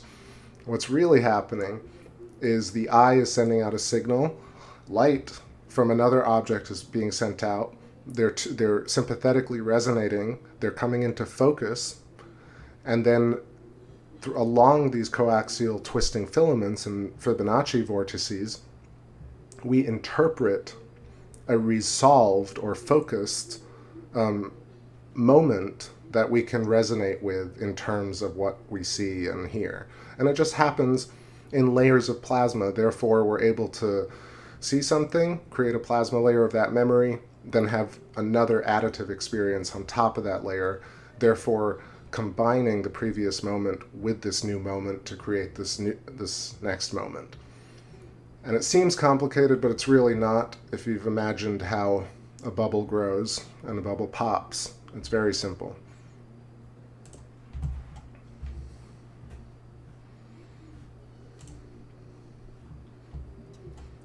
Yo, Globebusters, what's happening? How you doing? Long time. The ether is real. Yes, the ether is real. Shocker. Shaka. Yes, I mean, really, fundamentally, what was wrong with Einstein's stuff is... Well, that's not a really eloquent way of saying that. So Einstein came up with a bunch of different things. He's famous for E equals mc squared, which is energy equals mass times the speed of light squared. But then that's even a very primitive way of looking at it, because that equation is actually a little bit more complicated. It's not just that. Then he got the Nobel Prize for a shared discovery on the photoelectric effect, not E equals mc squared. And then ultimately even his original kind of borrowed theory of relativity ultimately had to turn into the special theory of relativity. He wrote this book about all these synchronized clocks and created a reference frame for the observer, saying that in relation to every observer, things seem a certain way, is really the simple way of looking at it, and then put a lot of math to it. What really, because a lot of people are like, Einstein's totally wrong, he's a fraud, or Einstein's a god, and he's perfectly right about everything, he's been proven right. What Einstein did is he said, well, the way light travels, there's no, he basically threw out this idea of a medium by which light reaches us. What's the medium? The ether. The ether has now been proven to be actually true, even though there are several very famous experiments that say it's not real. But in fact, even air is proof of ether, right? What happens in between us? Is that empty? It's not empty. What is space? When you hear about space now, people have pulled back and they're like, well, yeah, actually, but space is not really void. It's actually filled with energetic particles. Okay, that's physical ether. And Einstein's equations don't accommodate for this. And that's really the simple way of putting that whole thing into context. So Einstein, not totally wrong, very, very right about a lot of things. However, we can't talk about space without having a medium that contains things. Or at least in our fundamental understanding right now, We need something like the ether in order to explain how we see things and how we interact with things in orbits and electricity and gravity, etc., etc., etc. So you can't throw that out, and therefore you have to reconsider Einstein, right? And what happens is, instead of reconsidering Einstein, you get dogmatic, denigration, belittling, mockery, all the weasel words, right? Einstein's been proven right, you idiot. Versus, what are we talking about? Like, what is Einstein famous for? Like, what does the math say? Right? Like, listen to Stephen Crothers break down Einstein's equations as math salad. There can be a lot of math salad out there. There could also be, like, math that actually solves, but is not physical. So, okay, great math equations, but, like, that's not what we actually see. So let's keep moving here. What's up, Aisling717? Howdy, howdy. What's up, Polly B? I didn't see you earlier. 1123. What's going on? And anybody else joining, hanging out? Let's keep moving. And then another big one right in front of us is all these hexagons, pentagons, octagons, dodecahedrons, sharp cut valleys, cut Lichtenberg figures on the moon, things that look like they're laser carved out. And you look at Mars, Valles Marineris, you look at asteroids, Ceres, etc., etc. Look at the surface of Pluto. These things are carved out, sharp edges, no debris, right? No debris. And not only are they carved out and have sharp edges, but they also have perfectly beautiful symmetrical geometry recursively at every size. So if I just don't draw for a second and I just scout across the surface, just try and look at all these different features in these craters and see the corners happening, see the hexagons, the elongated hexagons, the nested hexagons. It's everywhere. And when you do that, you'll start seeing eye sockets, right? And that's where the pareidolia comes in. You're like, okay, this looks like a human or an alligator or a cat. Why? Because animals are grown along filaments. Humans are grown along filaments, right? I'm going to pull that image up again. How are humans grown? Along filaments. Therefore, we have symmetry. And why are we pinched in like rarefaction and compression all the way down? Because of the energy that is going through this Birkeland filament. Simple.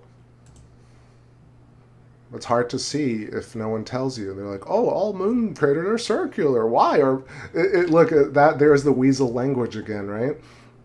Weasel language is the articles or the YouTube videos are like, why are all moon craters circular? Right? Think about how nefarious or inane that really sounds. Because first of all, it's taking into it's assuming immediately that craters are already considered circular, and then it's asking a question that is pointless, right? It's a pointless question. So what? And also, no, that's not what I mean. I just mean, got distracted there for a second. Not so what, but it's basically presupposing a hypothetical and then building a series of questions on top of something that has not been proven and that is in this case not physically true at all, right? Just by simple observation. Chris Kelly says, when I found out Einstein was friends with Velikovsky, I liked Einstein more, and I'm saying that because of Sabine today, Einstein more, and even more puzzled how Velikovsky is so overlooked. I honestly think it's due to the whole Carl Sagan thing and Edwin Hubble. Was it Hubble? I think it was Hubble, but I definitely know that Carl Sagan had a show that was watched by most people who were interested in this topic, just like Sir Patrick Moore had The Sky at Night. And when people listen to Carl Sagan say, you know, Velikovsky, a very interesting guy, but like totally wrong. It's okay to be wrong. So Velikovsky is wrong. Good night, everybody. I'm like, and then he and his cronies like basically book burn Velikovsky during the 50s.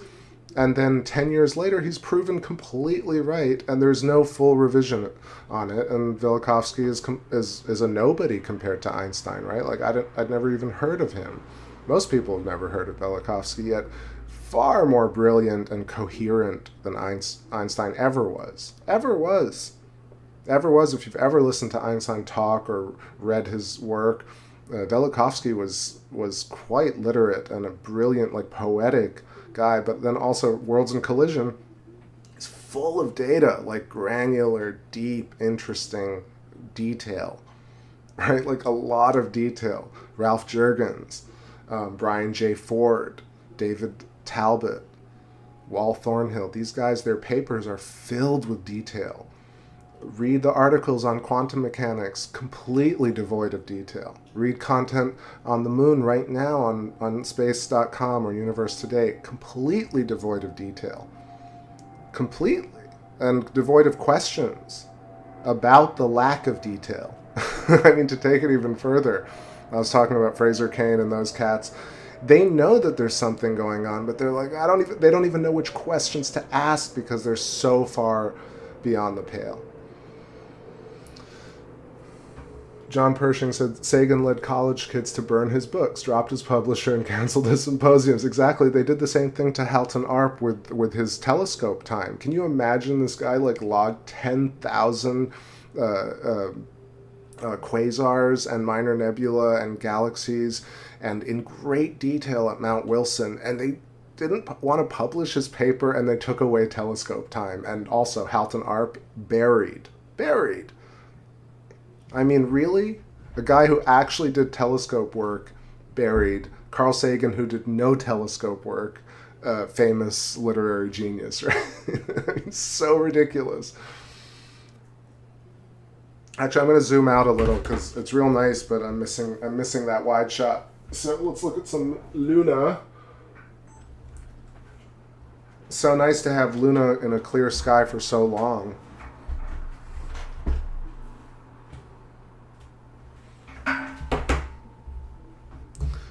John Pershing says, a journalist asked Einstein what it was like to be the smartest man alive. He said, go ask Nikola Tesla.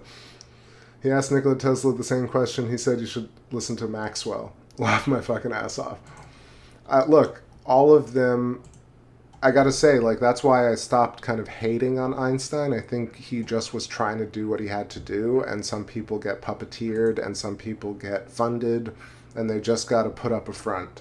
And so I don't think Einstein was this evil person, right? And I don't think he was totally wrong about absolutely everything. But so clear that we need an ether, that there is an ether, and therefore you need to question those fundamental principles that we base all our thinking upon, because they're not physically true, even if the math is beautiful. You know, it's so ridiculous. There it is again. It's like, the math is beautiful, therefore it's got to be true. No, not true. You can write math that like means nothing. Means nothing, right? Like right now I could say 9999999 means nothing. And I could tell you, oh, the value of this currency is $642.13. And somebody would be like, oh, I understand that. Right? So case in point, you can write math equations that look gorgeous to a committee or to your funding, and confuse a lot of people. The more confusing, the better, right? The more it goes over professors' heads, the more the funding you can ask for. They're like, this is so gorgeous. It's not understandable at all. And people are like, yes, give him money. No, Halton Arp, Velikovsky, they're like, here's a lot of detail and like a properly experimented on hypothesis. Nope, take away all your funding, burn your book. Ellie Wynn, pale, bland, spooky language. So true. Aisling says, moon craters also have the same characteristics as dissolution patterns of many minerals when exposed to saline solution, aka salt water.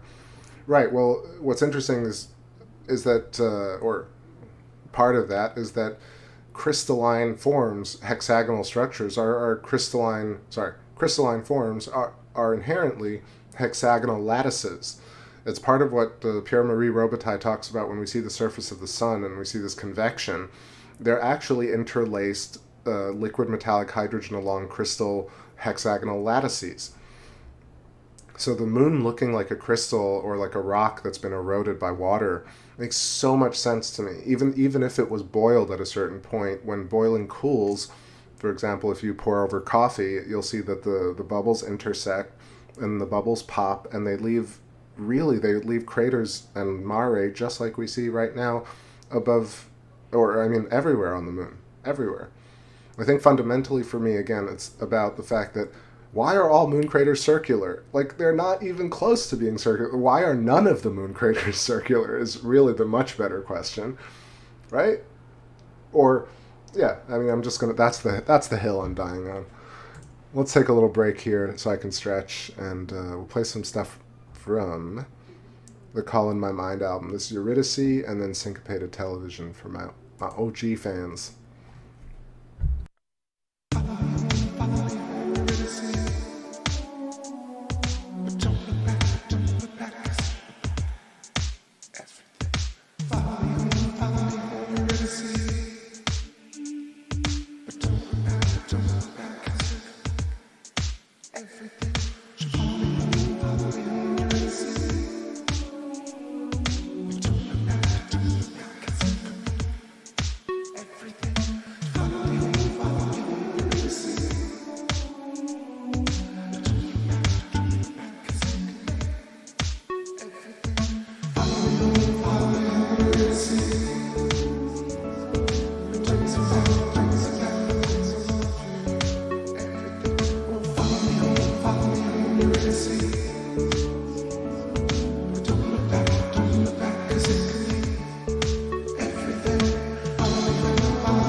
I'm just hopping in to say hi to Carolina, what's going on? Happy birthday. Good to see you. How am I? I'm on a space ride with all of y'all. Feeling good. On Christmas break, finally. It's been an intense, crazy, busy year. But I'm all about talking about this plasma stuff, sharing this great conjunction, and overwriting some of this crazy fear porn that we live in. Everybody's just waiting for the end to just tell you so. See, I told you it was going to end. Sorry. Today I'm just so like, God damn it. So much catastrophism. Okay. Did I miss anybody? I hope y'all are feeling good. Full room. Love it. 8 o'clock sharp. We got a little bit more time with our moon. At least an hour. So I'm going to chill with y'all. What is it? Today is December 19th, right? Just making sure. Saturn Day. Let's go right into Syncopated Television here.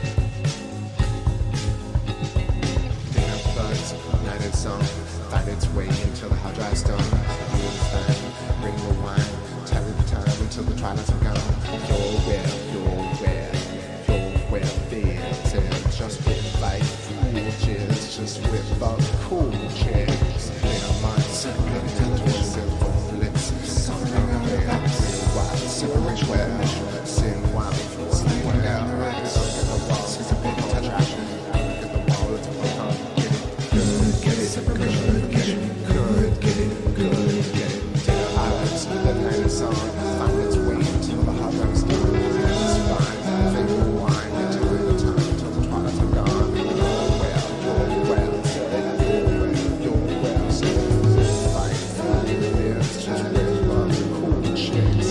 Our minds come like everyone say moments. I'm gonna feel real wild, till well, sit wide, feel wide, still well, feel like it's all get it good, get it good, get it good, get it good, get it good, get it.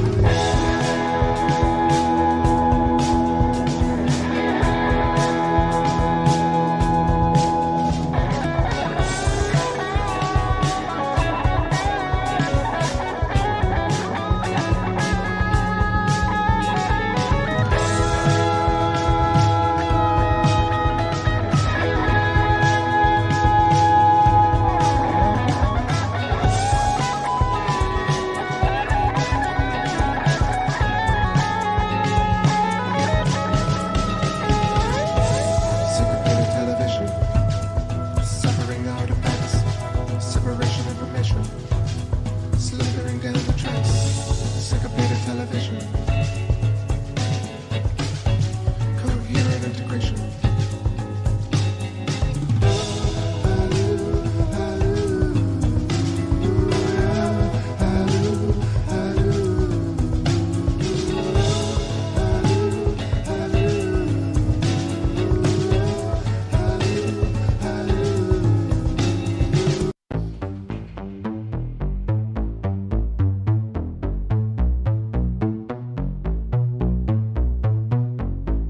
Do you know why I've been beaten from the heart? I know, no lie.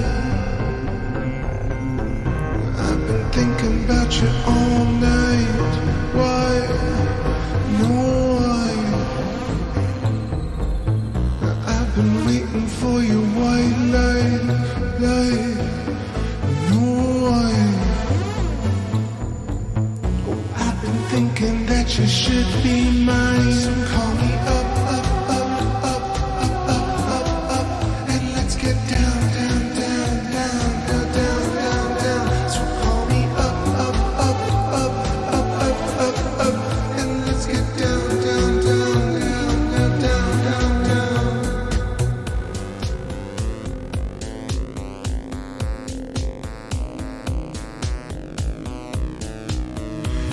Oh, you send me messages across the cosmic network, and you send me pictures from across the astral plane, and you send me cryptic kisses across the matching network. So call me up, and let's get down. So call me up, and let's get down.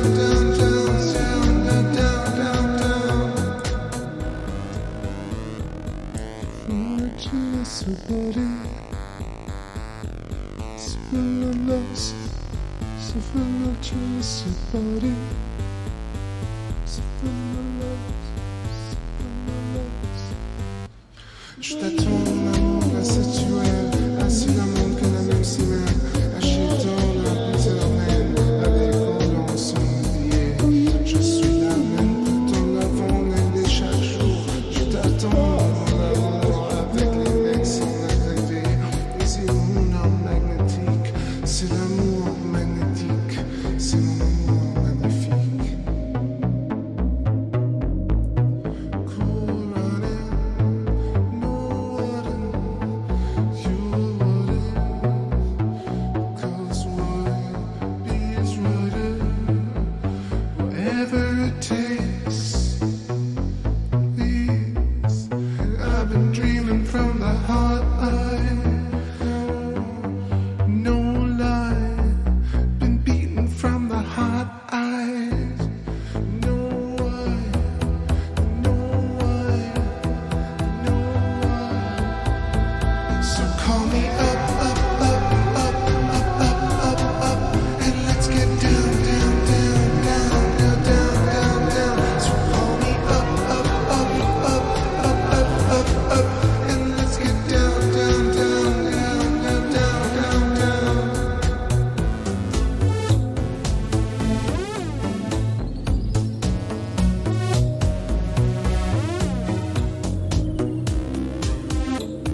Alright, that was some will-powered 8:07 on the clock.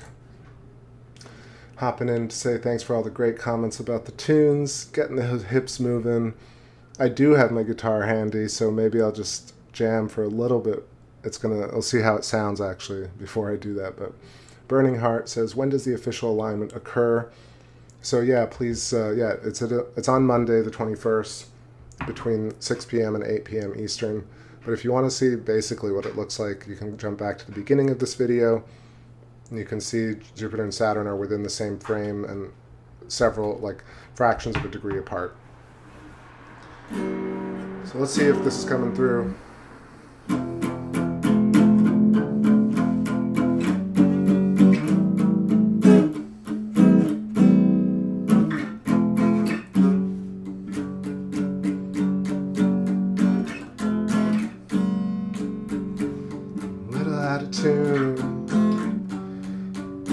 Play it for you,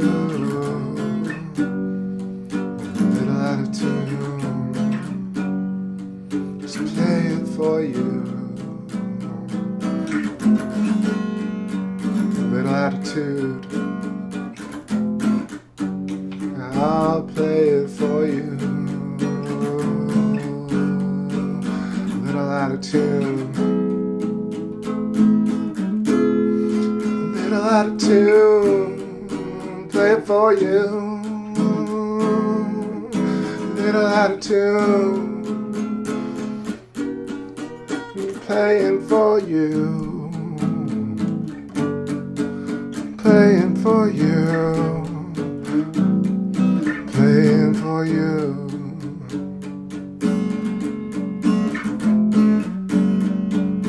little attitude, playing for the moon.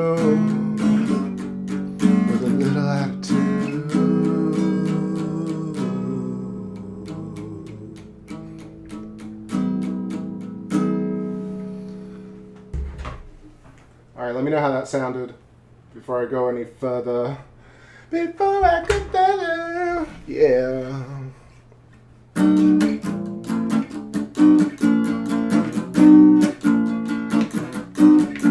Oh, boxes and... Oh, let me try this again. I realize I don't even need the headphones for that. There we go. Let's try this again.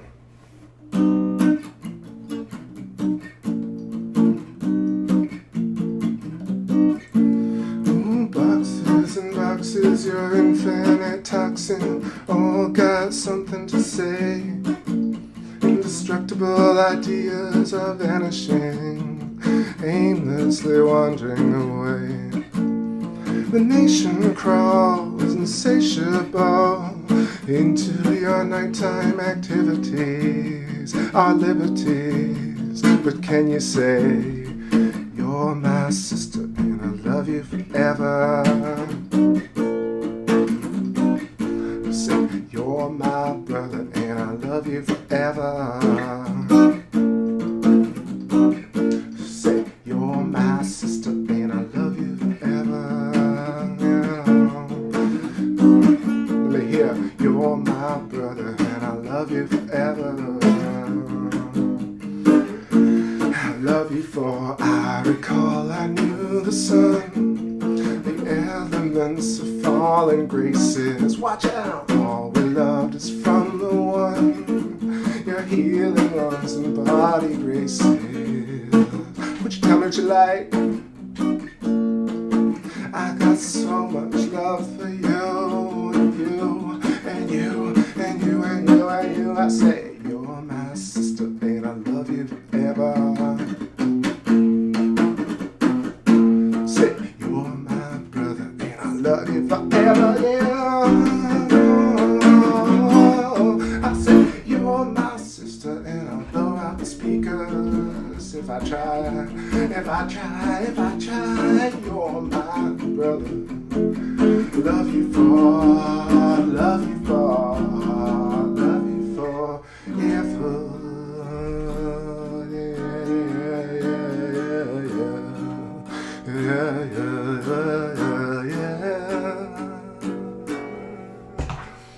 Just adjust the moon a little bit. This is cool. It's interesting not doing it with monitors, so I'm just hearing my live self in the room. But y'all are telling me it sounds good, so that's great. I haven't lost too many concurrent viewers. So all good. Also, like, going straight into it without warming up sometimes, so I'll play some faves if you want. And please let me know if it is peaking, and I will lower it or play a little bit further away.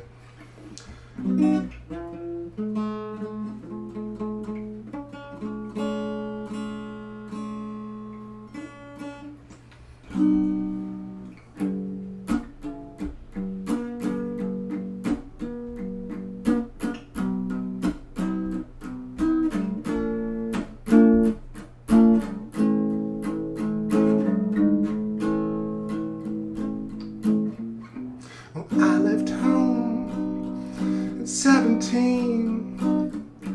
Couldn't tell you, I was living the dream. What could I do? For a while I played the field. I'm trying to find my key. How could I prove the hidden yield without the news to feel? My heart was cool, left no residue.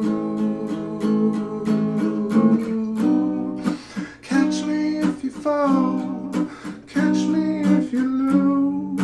I'm totally off here, I know. Oh, babe, please. Let me do this one more time, because I feel like I'm really lost. Somehow I'm like, I think I'm singing a third, but let's fix this. Let's try this one more time. Oh, catch me if you fall alone. The moon goes high enough, like love you used to know. I'm just gonna sing it like this tonight. Catch me if you fall, and catch me when you're low. Oh, baby, yeah, yeah. Oh, catch me if you're low.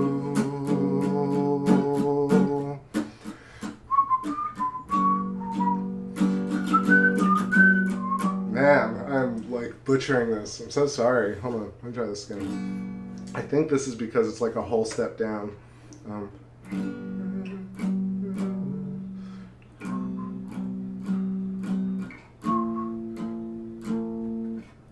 Working it out.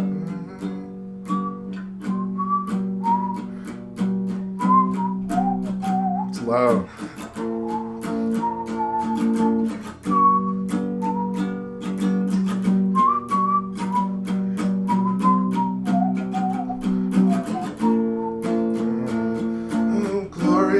I love you, take a good look. It's a simulation, wake up in solitary. Now wake up, it's imaginary. And don't you know, your life is worth more than this. Way easier to sing, actually.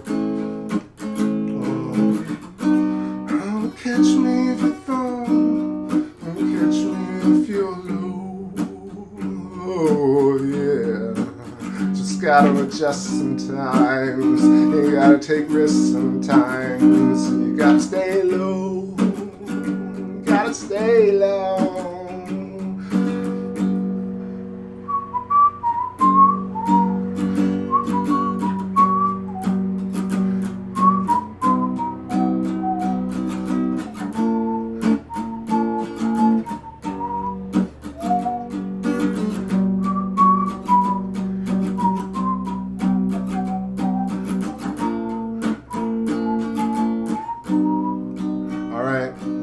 Sort of got it.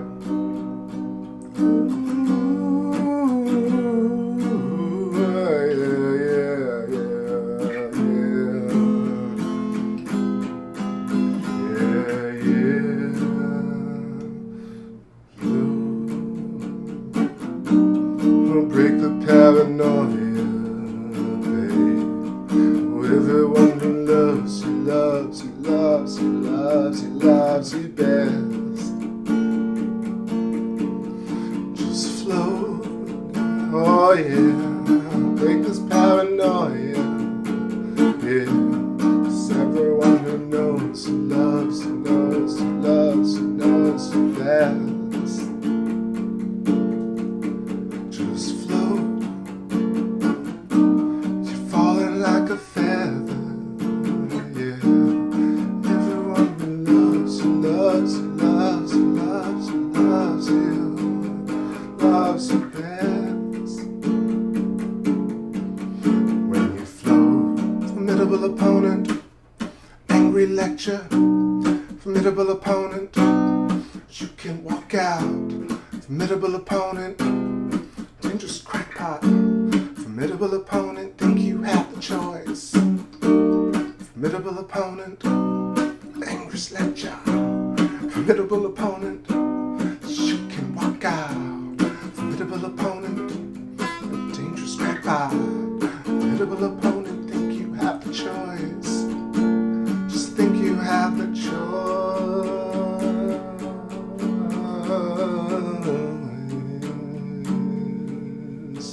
Down in Flotonia,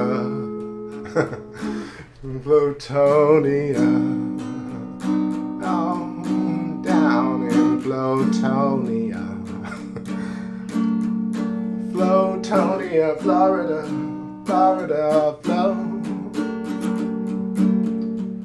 I'm feeling so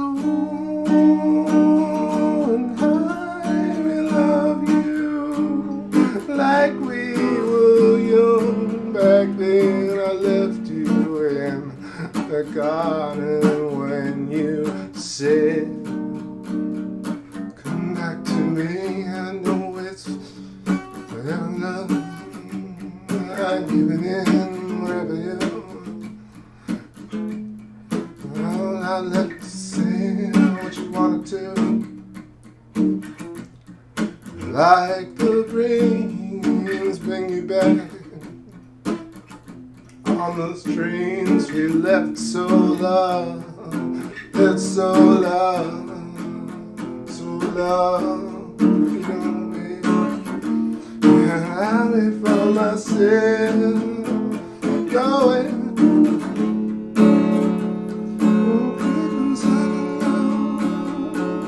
Just send it on the phone, and I'll be on the way. Yeah, I'll be on the way.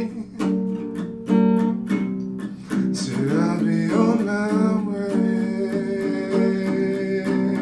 I'll be on my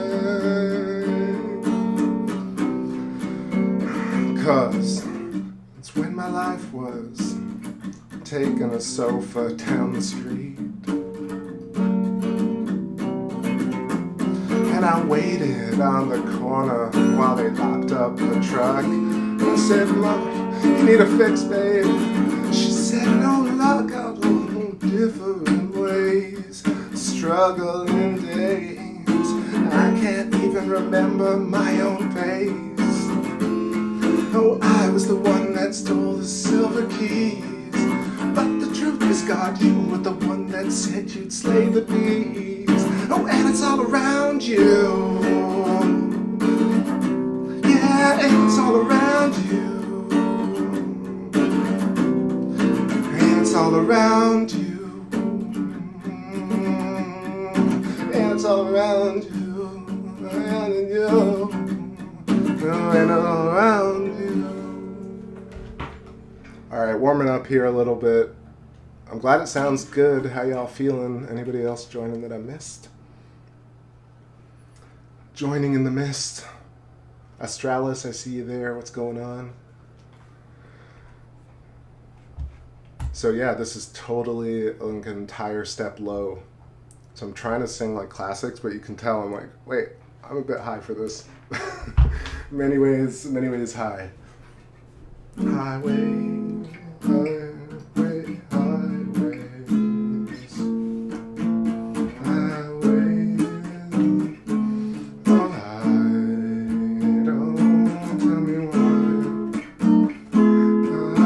Highways with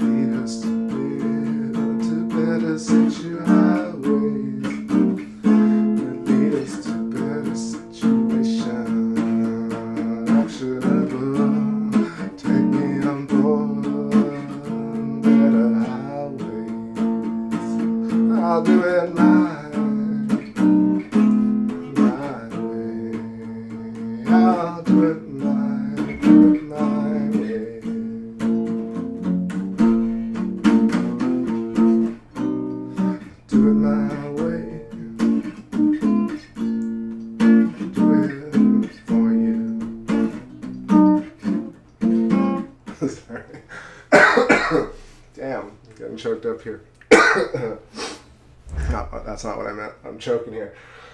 Excuse me. Sorry if I'm screwing your speakers. But yeah, like trying to control the breathing, it gets a little ticklish. Great moon, great live music from Florida. What's up, Ian Kendall?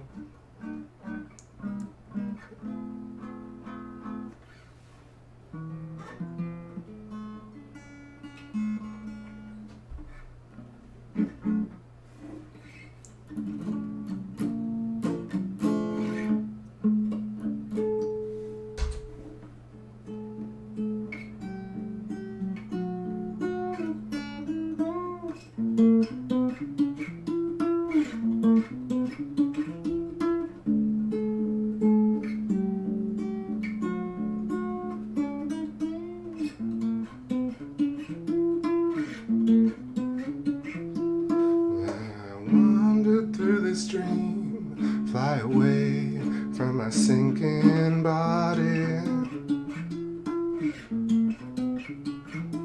Got dragged into this place, back from time and space. I was in line for another party. Then Mother done came along and asked me where the hell I thought I was going. Got nothing to hide, and nowhere sounds pretty good to me. I'm playing with the dream, I make believe the light of the moon come down.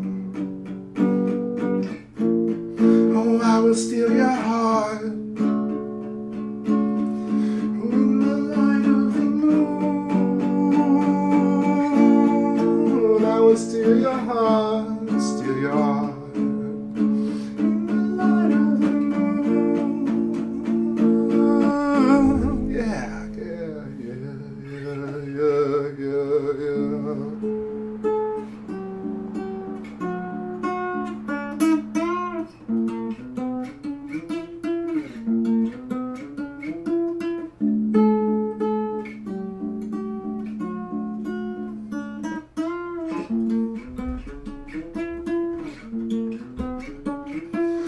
Welcome to the greatest show on earth. It was your lively intervention. You're the favorites and spurs, the longest chair in my confession.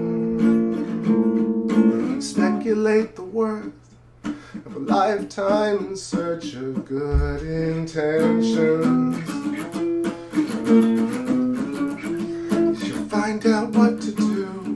If you don't, man, then you're screwed. You'll burn in search of the truth. Make believe the light of the moon come down. Oh, I will steal your heart, steal your heart. When the light of the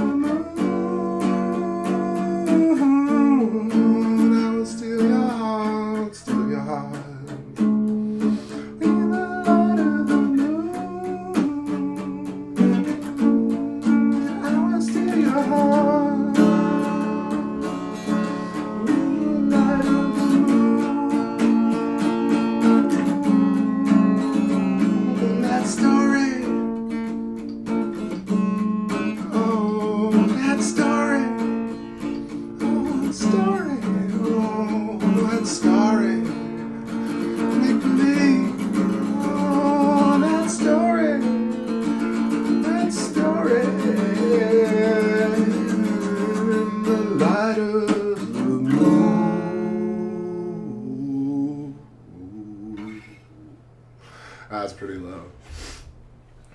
And it's funny singing it in this register.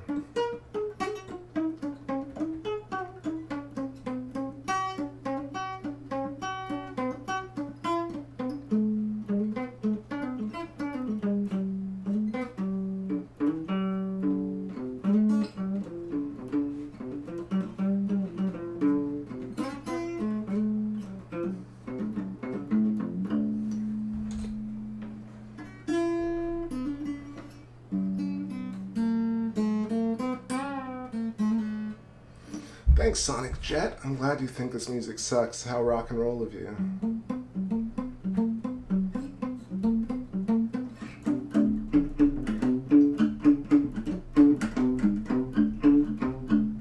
Although I would absolutely never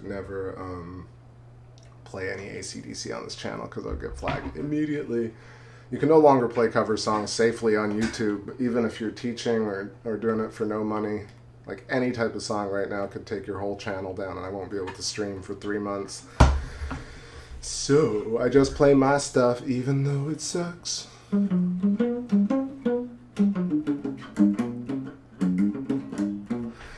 But yeah, I'm playing on my little tiny Yamaha acoustic guitar, so it's like a half-size guitar. It's a bit harder to play, but it's got a nice little tone on it.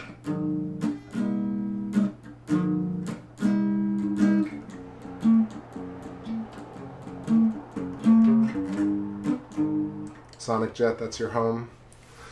It is a reflection of our home. Alright, maybe I'll stretch a little bit, play some recorded stuff, but that's fun, that works. So now I know I can play some acoustic guitar for y'all backstage, back porch style. In iris tuning, all that like drop G, is it? I tend not to because it's just annoying to tune it back, and I sometimes forget like what I had it in. I know I used to play with some guitar players that were obsessed with tunings, and we did a lot of that, and then I realized I'm so much happier when things are just standard, even if they're dropped or like they're an entire step lower. I think this one is just because like I don't tune it to a tuner, I just tune it every time I pick it up, and it's probably just like getting lower and lower each time. Catch was strange singing that, because I know it like Catch, you really have to follow that one thread of that vocal line, and so I know it by memory, and then I was like, man, this is not fitting right at all. Confessions of a musician. No professional songwriter wants to admit that, but it's true. It's sometimes very difficult. What's happening, everybody in the chat room? Thanks for hanging out. We got a packed house tonight. I love it. This beautiful 31% roughly waxing crescent moon. And I'm thinking maybe I'll just switch to the wide shot so we can see some of the dark side or the earthshine portion. That'll look cool. And yeah, let me take a little break and stretch. This one's called, wait, actually we want to keep the vibe high here. So like that's the most depressing song imaginable. This one's fun. The Sky Don't Lie.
That was a little Sky Don't Lie, longer track there.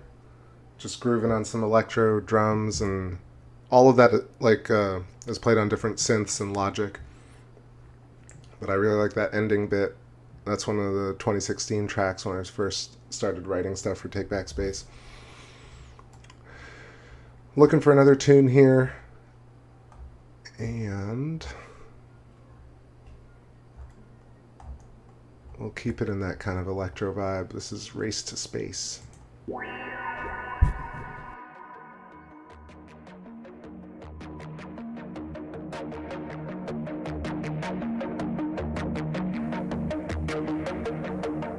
Give you love and a common peace. Feel your pain cause it's part of me.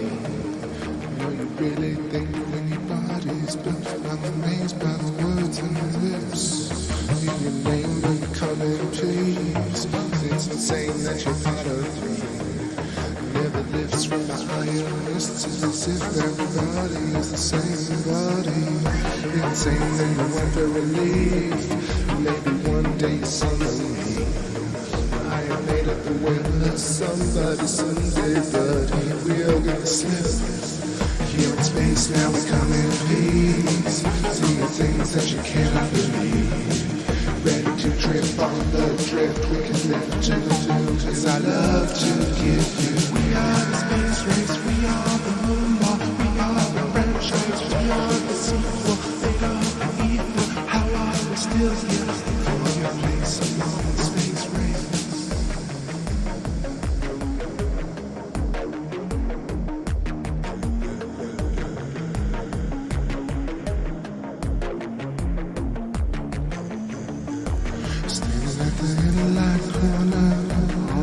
Outside of heaven, across the street from where we run basketball memories. Somehow we lived, somehow we died, somehow we came back to the city side and drive through civilized genocide. We had to fight with your armies, held down from the Western forces. Had no love for the harmony. Bear no hate for the Western forces. When you speak out, you sing loud. Everybody wanna tear you down, but come on, come on, come on. What's left to me? I got nothing but love to give you. We are the space race. We are the moonwalk. We are the franchise. We are the sequel. Made of the ether. How are we still here? Look for your place along the space race.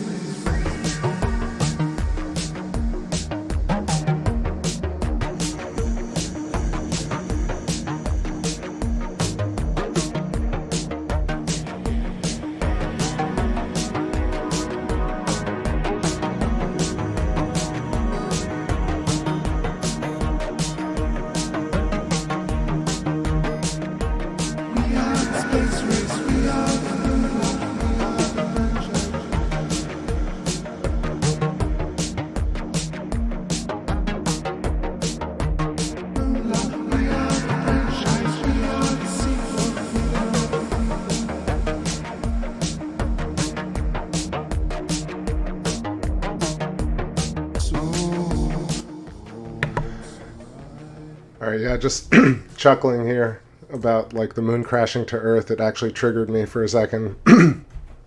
Sorry about that. I know coughing into the mic is not recommended for cool, groovy shows.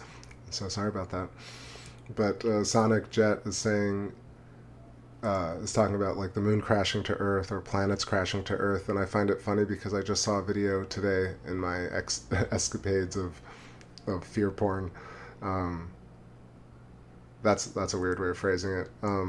Me trying to look up proper science videos on YouTube and ultimately ending up in a rabbit hole of catastrophism overload. But anyway, I think it was Kurzgast, right? And Kurzgast has great animators. It's got like tons and tons of views. And they had a whole video that was like, what if we nuked the moon? And I'm like, sorry, it's so boring. Like, what is that? Who writes that? Who's the editor? Like, who's like, okay, guys, like, this week in Kurzgas, we're going to see if we can nuke the moon and then tell people about it. All millions, whatever subscribers we have. And, like, it's so negligent and so inane. I can't even, like, it hurts to the soul as to why these large channels feel the need to promulgate and propagate insane ideas that, one, are not substantiated, two, are absolutely catastrophism porn, and really serve no purpose except to speculate on one's own demise. It's like, oh, check out this video this week. What if you got run over by a car? What if somebody shot you in the face? Let's explore that. Kurzgas, 2-minute physics, PBS Nova, Veritasium. Ugh. Give me an effing break, honestly. Sorry, like, I'm recalling this morning of being so turned off by that and realizing, like, what a terrible state of affairs we live in, where that's the type of stuff that gets funded. It's insane to me. Kurzgas and 2-minute physics, and these cats have so many viewers. If they had 1 week, just 1 week with Walt Thornhill, Stephen Crothers, Eileen McCusick, just like get 4 or 5 of these really brilliant thinkers on Electric Universe on your giant channel, on your mega channel, your mega claw hawk channel, and instead of like telling people, oh, let's nuke the moon, guys, wouldn't that be funny if the moon came crashing to Earth? And I'm like, social coughing, right? Exactly. Corvid 13. Watch the banner under the video change. Corvid is a type of blackbird that only exists due to solar storms, and wear a damn mask.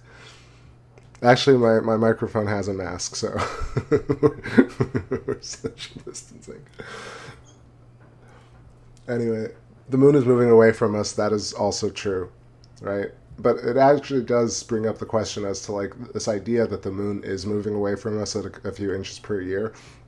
Brings up the question as to, like, how close was it originally in the mainstream popular science stories. And I looked that up, and you realize that's a dead end.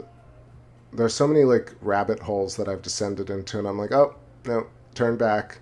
Like dungeons in Skyrim, where you're like, I've been through this dungeon before, nothing but a couple of coins.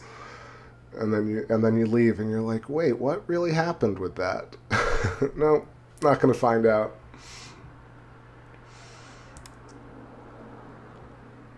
Polly B says, do you need more professor? No, not really. Like I said, my take on channels like that, people who debunk, are just like also tiresome to me. So tiresome. And also, like, you know, I don't take honest offense because I know that Electric Universe is right, personally. But somebody who compares it to Flat Earth is just, like, I don't want to say stupid, but it's just stupid. There's no other word for it. Has nothing to do with Flat Earth. Never did, never will.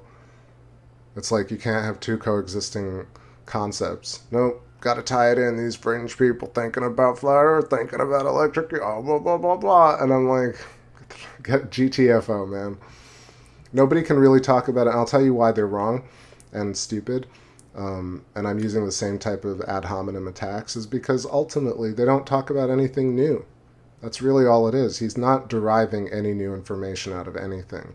He's simply commenting obnoxiously on pre-existing inane paradigms of, like, linking what is clearly science that NASA does, science that mainstream cosmology understands, plasma physics. It's like not, you know, and then Flat Earth has no physical manifestation on Earth, except in conspiracy imagination. So it has nothing to do with one another, and that should leverage, like, no ability for him to make videos that are that popular. But people just love to do that.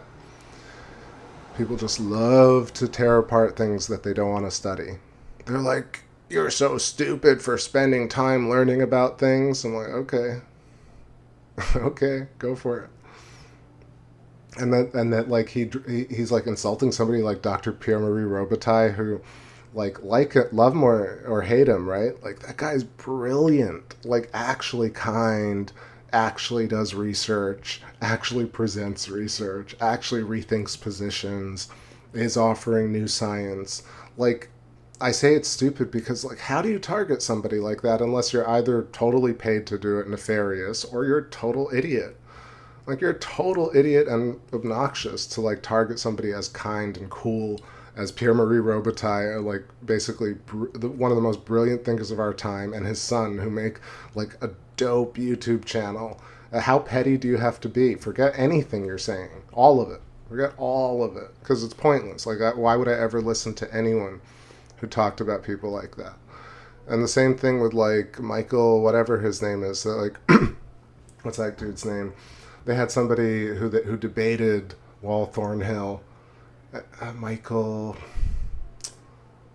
Schumer, something like that. Anyway, somebody who came and was like, electric universe doesn't blah, blah, blah adhere to the principles of the blah, blah, blah convection. I'm like, can you guys take some time, sit down with a pencil and paper, look at these concepts, give the public some sort of logical way of looking at it. We have spelling bees, and we have coding schools, and think about how many things are gone into in so much detail. All the cooking show, oh, this ingredient with that swap ingredient and some little molecular gastronomy. People know nothing about the moon. Nothing about the moon. Let's see. Paul McCartney, what's going on? I'm kidding. Paul McCartney is a legend. Are we going to die? Yes, for sure. 100%. All of us are going to die. But I will tell you something. I'm not going to stand there while we die and say, ha, told you we were going to die. Like, what is that? Like, how obnoxious. Like, who wants to hang out with that person? I'm straight up. Like, I like to hang out with cool people. Cryptophagia, Michael Shermer, thank you. Just what an ridiculous discussion they had. Like, and it was very limited. There was not a lot of like logical exchanges, and his stance on it is like, well, I don't want to really even entertain these concepts. So, like, what kind of a position is that? Like, that's just somebody who's clearly terrified of discussing topics. Watch Lawrence Krauss get asked questions about light or magnetism. All of its weaseling out of it, or like inverted language, or like seductive concepts. Right? The big question. It's a big question. It's the big. Isn't it that the big question? You know, and all the like posturing. It's such nonsense. That's what people don't like about it, I think.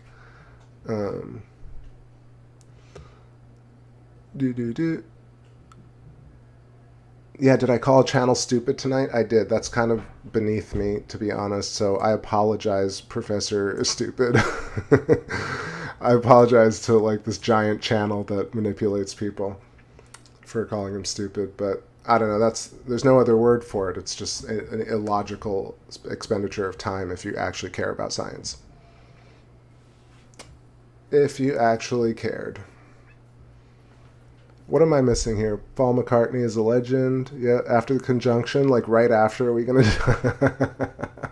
No, I think tonight when you sleep, you go somewhere you have no idea where you're going for like a bunch of hours, and people can be awake around you and you're not aware of them.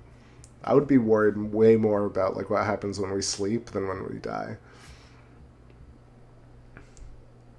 Hans Koning says, unfortunately, the IQ of humanity has rapidly declined in the last 20 years. I heard I heard a thing today that's like, fix the music, fix consciousness. And I gotta say, there is some truth to that. Like, there's an awakening that happens when you really listen to great music, even out of tune music. Like, but there's something about contemporary pop production that now affects country music, rock and roll.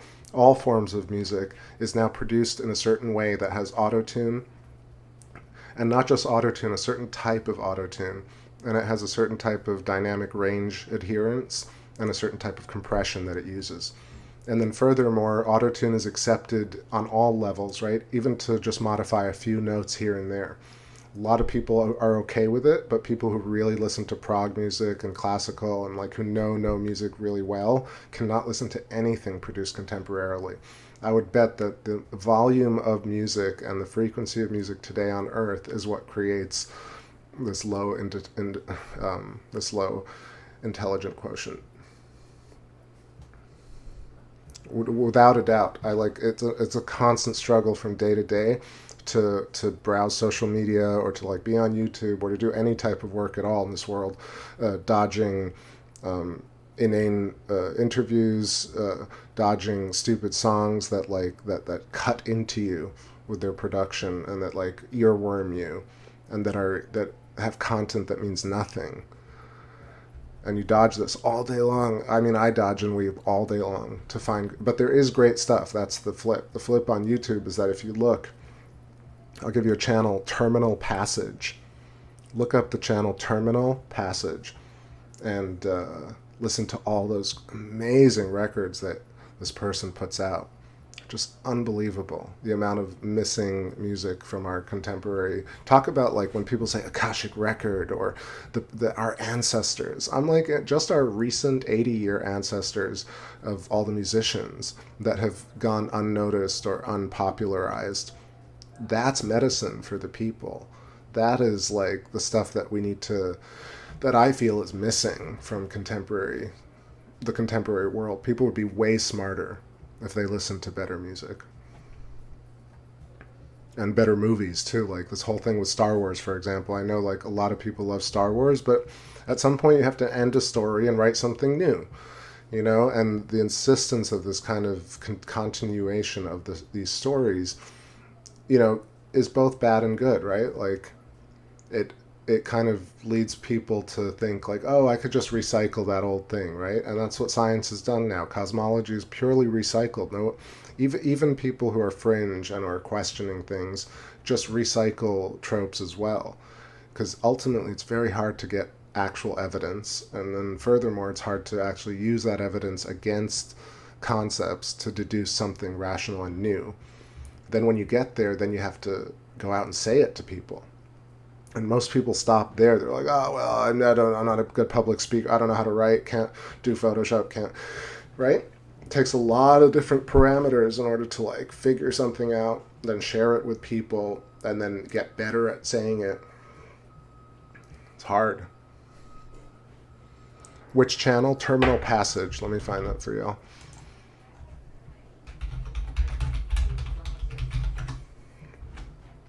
I don't know how it gets away with like uploading all these amazing records, but geez, I found just so much on this one channel that like there's a lifetime worth of music that you could avoid everything that comes out from this day forth and just listen to Terminal Passage and never, and you know, and it's that's history for me, right? Like talked about how not so fascinated with recreating the early electric universe on Earth, right? Like I'm not concerned as to how many comets did this or like what the Tower of Babel means, right?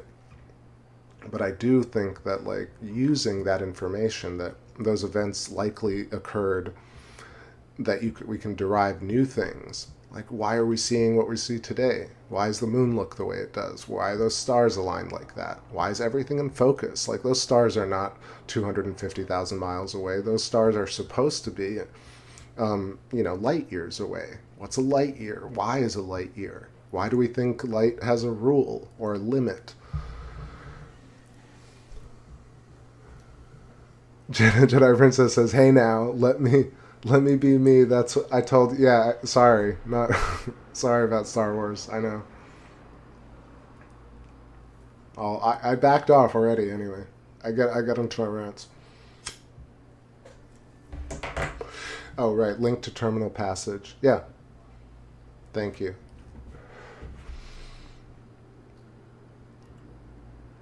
Ian Kendall says, my daughter Hannah Kuhn writes her own songs. YouTube, Hannah Kuhn, Be the Birds. Hell yeah.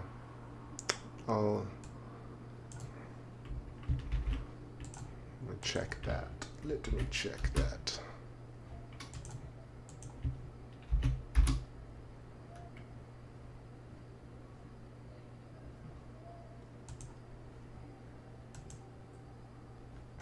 Is it WWK Production? Let me know.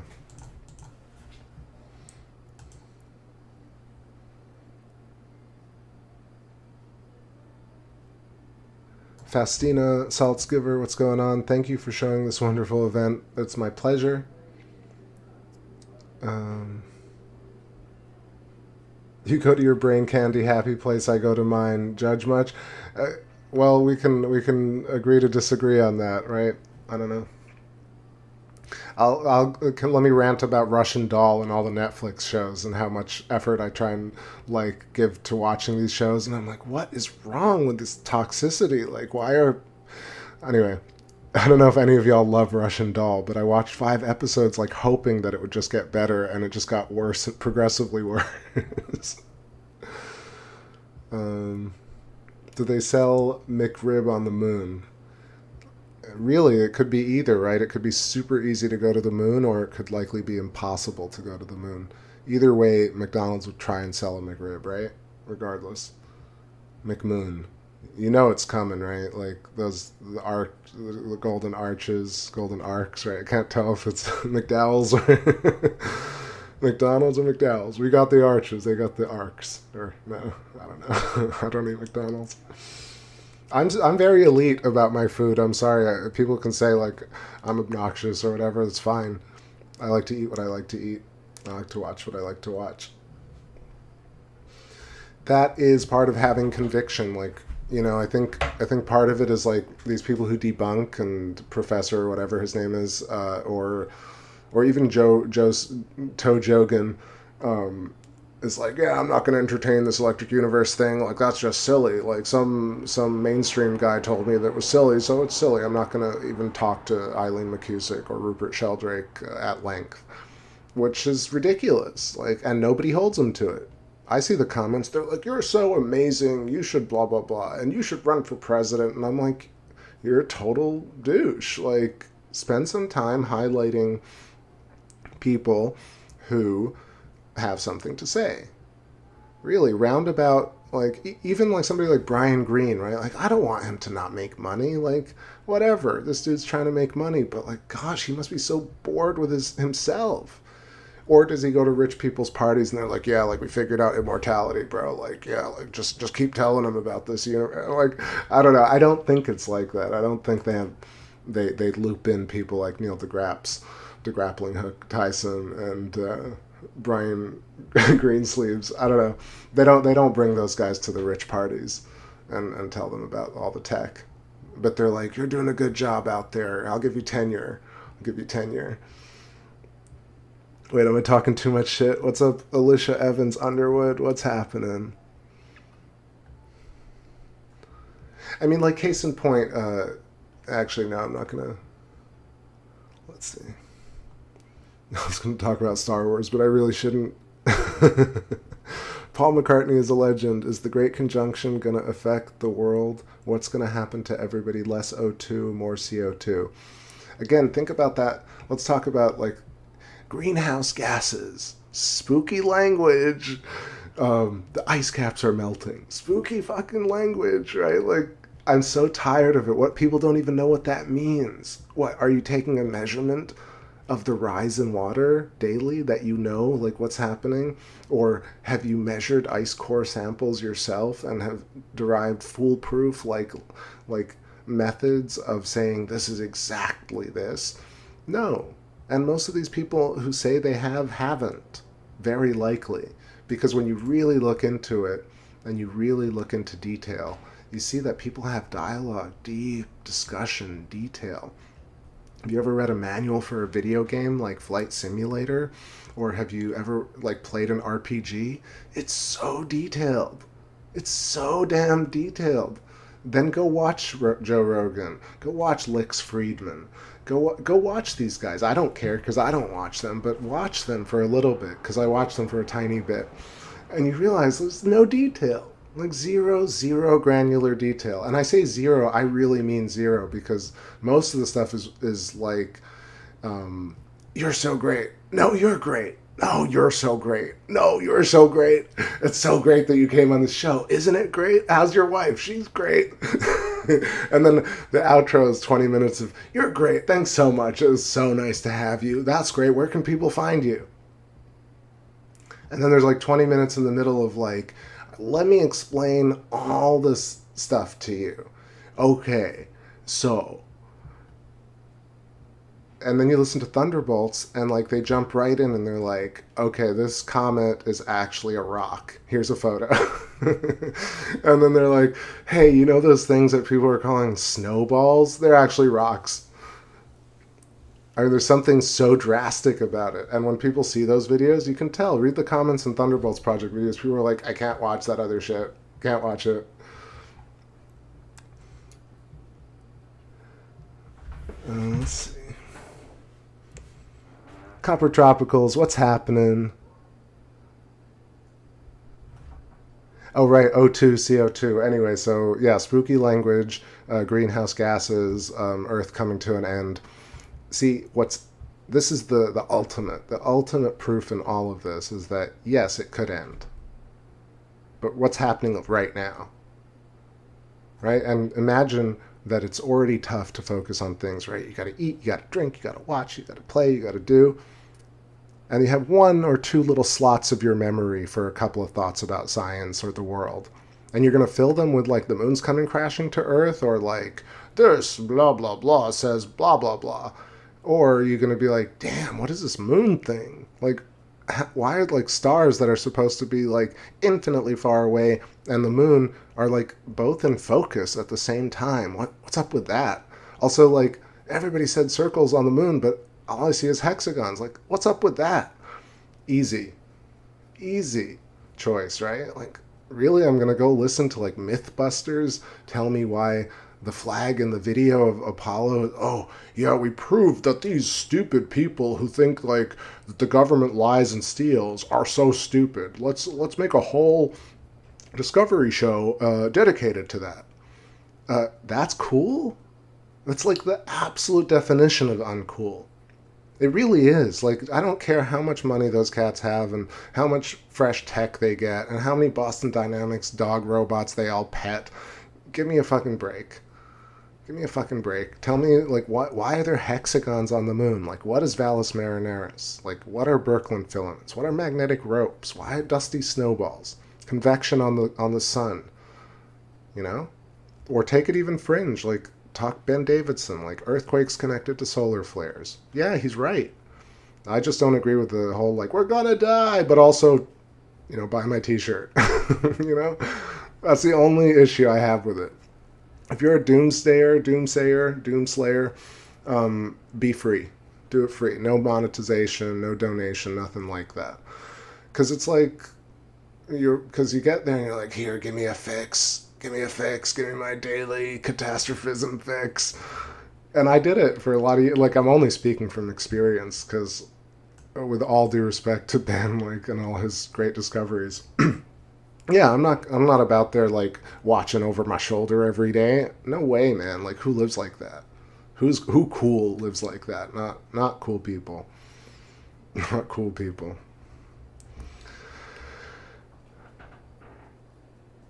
Jedi Princess says, bring it. I have conviction too, and I have a doctorate, and I've paid my dues. Sometimes people need entertainment. People don't look to entertainment for brain nourishment. Okay, if you want to talk about it, I'm like, but all right. So if you go watch the old Star Wars movies, Harrison Ford is basically like really broaching Princess Leia's space.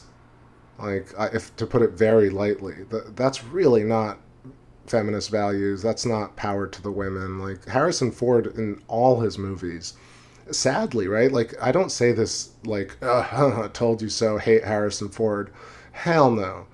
At some point in your life, you realize you start to rewatch these movies in your late 30s, and you're like, wait, like, he's pushing her around. Like, that's not cool.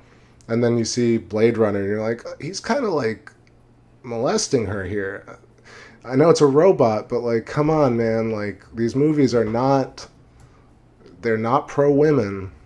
I'll say that very lightly. Not lightly. I'm going to say that not lightly.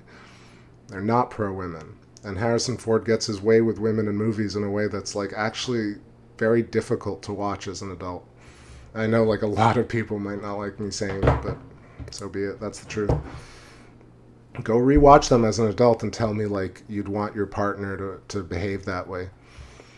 So anyway, so that's the older movies, fun as they are, like, right? Like super duper fun and groundbreaking. And then the 3 with George Lucas redoing it with Jar Jar Binks, like, come on, man. Like, Jar Jar Binks basically destroys those movies. And Hans Christian Andersen, the lead who plays... Darth Vader, young Darth Vader. I mean, he's a terrible actor. Like, he's awful to watch.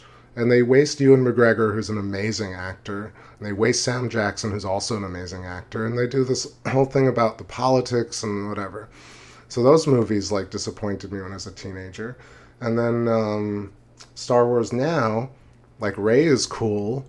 Okay, like, they're cool, but then, like, the last couple of movies, it's all that kind of, like, hot-headed pilot, you know, and I don't know, man. Like, they have so much money. Like, there's so much money. So much money. I'm sorry, like, it's so much money in Marvel and Star Wars, and we can't get a robot on the moon. You know what I'm saying? Like, I don't know how else to put it, but it's infuriating. It's not just bad.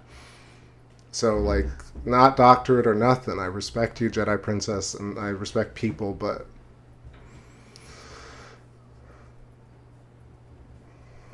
has nothing to do, like, with if you like a topic or don't. People love the Marvel movies, but there's so much money and power and stuff in it that that could be placed elsewhere. And then the news media, I'm sorry, I'm going to go off on this because you're asking. And it's not, I really am not angry or anything. Like, this is purely out of love and passion for the discussion and total respect to you, Jedi Princess. Like, no disrespect meant at all. But I'm just going to talk about it.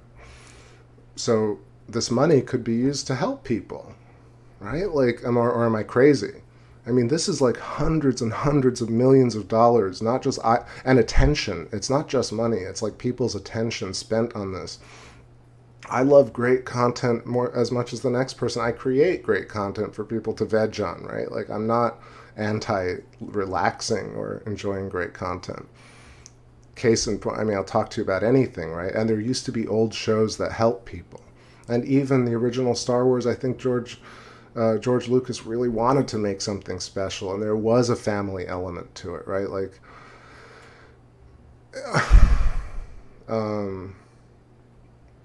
so anyway, money and power focused in the wrong place, right? That's all I got to say about it.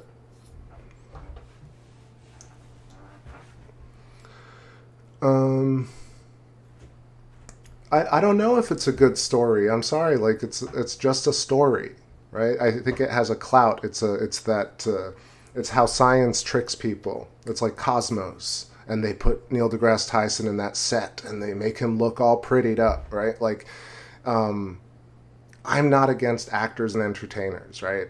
I am against replacing what is clearly missing from society, which is intelligent thinking, deduction, reason, kindness, science, research, telescopes, right? Debate. It's completely devoid. I mean, I watched all of it. Endgame, I've seen like a dozen times. Like, I watch it because it's funny. It's, yeah, but even the idea that people are turning their brain off, right? Like, there's got to be some sort of, like, balance to it, right? Because it can't only be turning your brain off. Look where we are scientifically, right? If you put $100 million into COVID, not into the vaccine or anything like that, I'm talking about just giving it to people, it would definitely be a better thing. Like, it just, in no universe does the existence of another Star Wars franchise movie tower over, like, helping just anybody with any amount of money. Right? But just, like, imagine just one Star Wars movie, how many people and kids could go to school and people could get computers. And, I mean, I'm not, like, a bleeding heart by any means. I know why it happens, not begrudging anybody. I know tons of people work on the movie. They deserve to do it. It's all fine. I don't hate it, right? But definitely it would be a much more worthwhile cause to invest in people and smart people and small YouTube channels. Not mine. Others, like Electric Universe Eyes Dave, like, give him $20,000, right, from the Star Wars budget. Like, you know what I mean? Like, give Thunderbolts Project like a research team for a couple of $1 million. Give Eileen McCusick a laboratory for a couple of million. You know what I mean? Like, I'm sorry, these people either are intentionally not finding people to help, or don't give a shit. So, like, which is it, right? J.J. Abrams clearly knows there are smart people out there. He hires a lot of them, right? I watched Lost. I watched all the Marvel movies. I mean, most of the Marvel movies. Not a lot of them are really good. They're really actually not... Even think about it. I could talk about all of them at length, but I mean, if we want to go into it... Captain Marvel, she's mean through the whole movie. It's super tropey. You go into... What is it? The one that everybody thought was great with Benedict Cumberbatch. He's a dick the whole movie. He's just an awful person. You're not really rooting for him. Like, he's mean to his girl. He's awful as a surgeon. He's cynical and toxic. And he wins at the end. I mean, it's just the worst. It's the absolute pits for me. Sorry. Look, the same thing is happening with Russian Doll. Natasha Lyonne, she's a nice person. Like, I have nothing against her. That whole series is her being very toxic to everybody around. And toxic, I just mean like yelling, shouting, belittling, cursing, just pushing people around and manipulating people through toxicity and or alcohol and or drug abuse, right? I'm not against drug or alcohol usage or even abuse, but don't drag other people into it and then say, that's my personality type, I'm just toxic.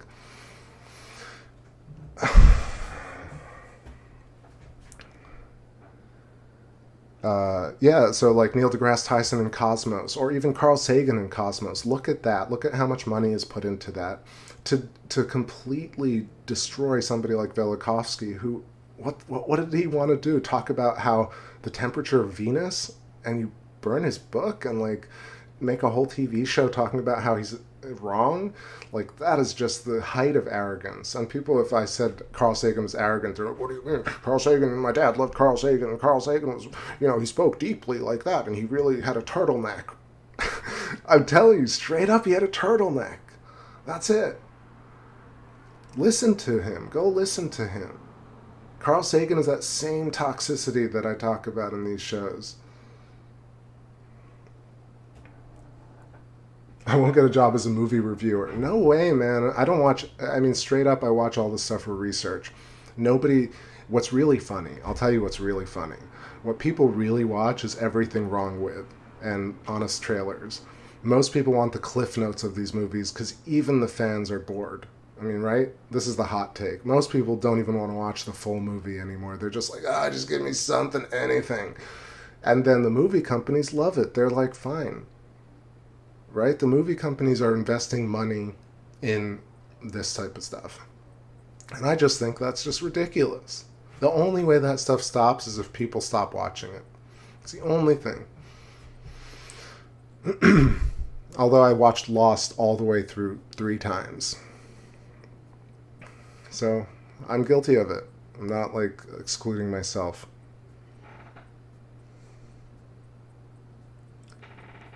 No, I'm not, like, Jedi Princess, like, listen to how kind of miffed you are at me, and where I'm, like, not targeting you. You happen to be a Star Wars fan, and I'm engaging you like that. But really, I'm talking generally speaking. I would riff on, like, my hatred of Star Wars franchise, whether or not you liked it, really, to be honest. So I really hope you don't take offense and get annoyed with me, but if you do, I'm sorry. A lot of people take offense to what I'm saying. It's not new. But I told you, I respect you, and I hope you hear that. So, I would love if J.J. Abrams gave $200 million to the sciences, like real science, but it would never happen, right? Like, it would never happen. It's not going to stop me from wanting it.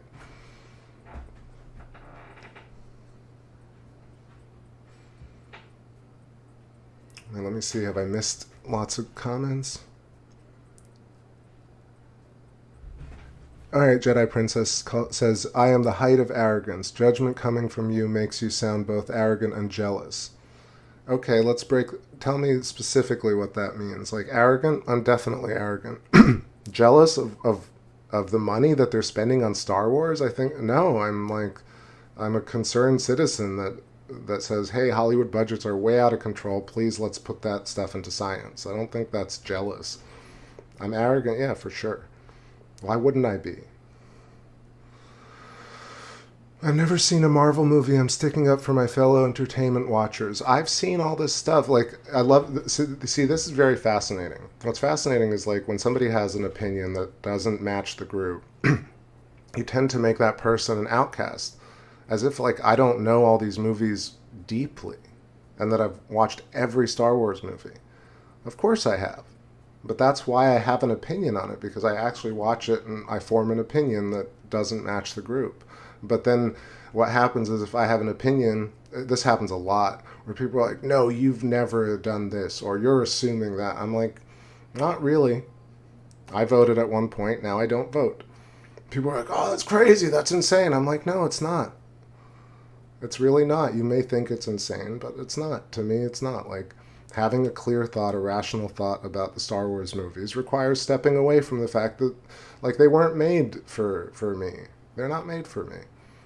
So, like, why can't I have my opinion about it that says, hey, like, this is where I'd rather that money be spent? I don't think that's... in fact, like, I admit to being arrogant, but saying that's arrogant, that makes no sense to me either. I'm not just defending Star Wars, I'm speaking up for those entertainment consumers that don't have a microphone right now. Like, me. I'm an entertainment consumer and fabricator. Like, why am I excluded somehow because I don't like it? You know what I mean? That's not actually fair in a debate. Like, you're assuming that I'm not an entertainment consumer, right?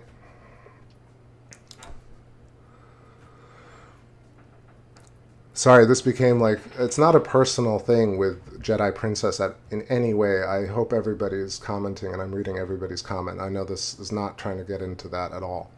I'm just having like a strong debate, I guess, about Star Wars with a fan of Star Wars in the chat. So is plasma sports every industry? Yeah.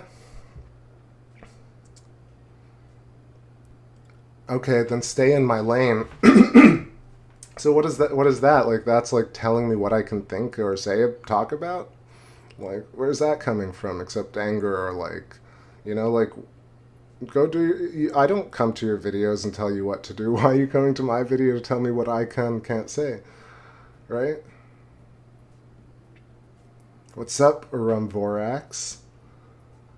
How's it going? Hans Koning says, Hollywood is a brainwashing machine. I absolutely agree. But it's also like a place where tons of great people work and lots of great writers have made great movies. So movies are wonderful. Esoteric Gold, like the Energizer Bunny, still going. Yeah, tonight is real banger. 3 hours 30 on the clock. So it's my way or the wrong way. No, not at all. It's you're saying that to me. You're projecting that on me. I'm saying... I have an opinion about the Star Wars movie, and you're saying you can't talk about that. Like, so who's imposing? You don't have to agree with me about science at all. I don't... Look, I don't ask for money on this channel. I don't ask for donations on this channel. I don't ask for likes on this channel. Please don't accuse me of doing my way or the highway on a channel that I do so purely out of love for astronomy and music and sharing.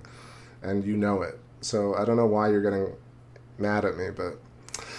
Alright, I'm moving on from here. I'm sorry, Jedi Princess. Sincerely, you may take that any way you like it. I know that there are people who have heard my apology on past streams about other things, and they don't think I'm sincere, and that's really difficult, but I can't not be who I am.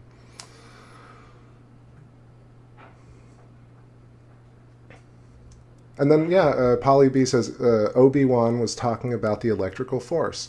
So, yeah, what's fascinating is that Star Wars, while basically telling the story of plasma and the electric universe, also takes complete attention away from, like, actual science and money that could go towards really discussing the electric force and and plasma and how to get to the moon. 100%. Like 100%.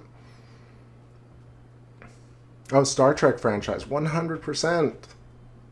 I don't care about Spock. I don't care. I really don't. Some of it's good writing. Some of them episodes are good. Most of them are really not. I know it's like super touchy for people. I know how it is. But I'm not touchy. Completely talk shit about Electric Universe. I don't care. You think I care? Don't care. Talk shit about Velikovsky. Talk shit about my music. I don't care. I honestly don't care. Not because I don't care that you like it or don't like it. It's because what is that going to change the fact that I like it? Just because you don't like it is not going to make me not like it. Same way I'm saying if I don't like Star Wars doesn't mean you shouldn't like it. You should love it. Go love it. You're laying judgment out there. You openly admitted you're an elitist. Yep, I am. You are proud to be arrogant. I am too. That's not an accusation. You have openly said you are these things. 100%. Sincerely, I am arrogant, judgmental, and I've said that. And I'm perfectly fine with that. Nobody is not. People who think they're not is really what I'm talking about. Like, I'm just being the mirror. Of course I'm arrogant. I work really hard. I've accomplished many things. I don't need to apologize for being arrogant. And I'm elitist because I choose wisely. I listen to very, very few artists. I eat very few foods. It's elite. You can choose to look at that negatively and judge me for it, but I'm not going to apologize. Arum Vorax says, got a question. You think we will catch a wave of Jupes and Saturn? Now that's a cool thought. So if you jump back, you can see earlier in the stream that I had an awesome shot tonight, and we got to see them really close. So tomorrow, hopefully clear skies again, and we'll get that same type of shot, but even closer. And if we had a Jupiter or Saturn wave combo, like I wouldn't be sad. Raptor Feet says, why is ISO so high? Sorry, I've been talking a lot and I haven't been focused on the shot. I had it because I was showing the Earthshine portion. And now the moon has set.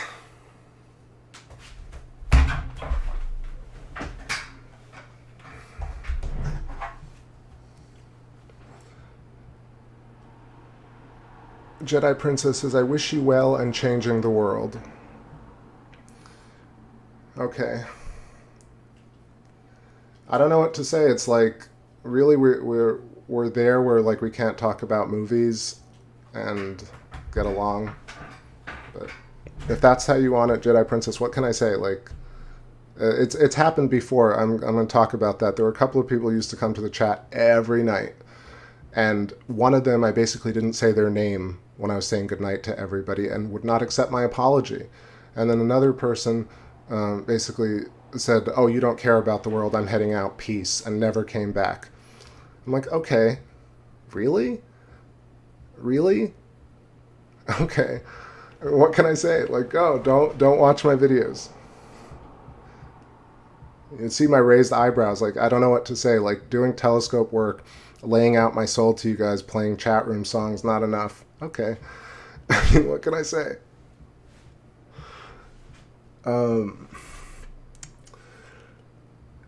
What was that Kirk Douglas movie where he went back in time that was cool and had a cool plot? What's interesting is I feel like there was the spiraling, right, with Hollywood. So they used to write songs that were better. They used to write movies that were better. And I tried to figure out why that was the case. And I think it was because there was less connectivity with the media, and that the kind of echo machine wasn't as powerful as it is now, where you had the masses all conforming, right? So you actually had to write movies that attracted people, that got people thinking. They were much more intelligent and better acted. Songs were way more intricate and better performed. And people really had to discern what was good and what was bad. So most things that actually were popular were good. Nowadays, the bar has been lowered so much that all music and media and books and radio, all of it, like, I mean, I'm talking about a lot of it, is so low to the bar, but looks so glossy that people are tricked by it. It's true. You're tricked. I've been tricked by it. I'm still tricked by it. It's hard to navigate through the fields of trickery, of glossiness without substance, but that is truly what the fields are rife with. I'm not hating on you, Jedi Princess. You're threatening to leave my chat room when you hang out here every night, and I have no ill will towards you. And you're saying, peace, I'm getting out of here. What can I say? I'm not hating on you. No, don't call me mean. I'm doing a show for you. You know, this is like coming to somebody who's performing a show in a club and say, you're a bastard for playing guitar for me. Please. Don't be unfair. Peace to Jedi Princess, of course. Like I said, I don't know what to say except sincerely not directed at you, not picking a fight with you. But that's all I can say. Everyone is unique in their own way. I love you both, Jedi Princess and Chris. Yeah, I love all of you guys. Do I sound too stern? Sorry if I sound stern. I'm not. I just am opinionated. Always been opinionated. Ryan Stull says, never apologize for being yourself. True originality is a rare gem these days. I hope no one is offended by this. Come on. Like straight, that's why I might sound like miffed. I'm not miffed. I'm just standing my ground and saying, hey, I love you and respect you, and I love that you come to my channel and watch. No ill will. Just don't like Star Wars. We are connected and space freaks. Hell yeah. Hugs for everyone.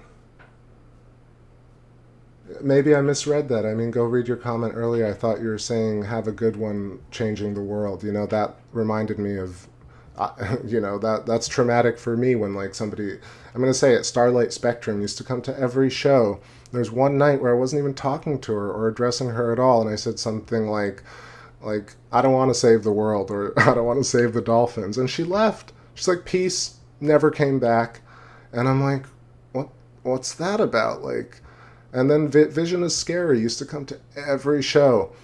Wrote me a whole email about how I missed saying his name at the end of one of the show, and I intentionally did that.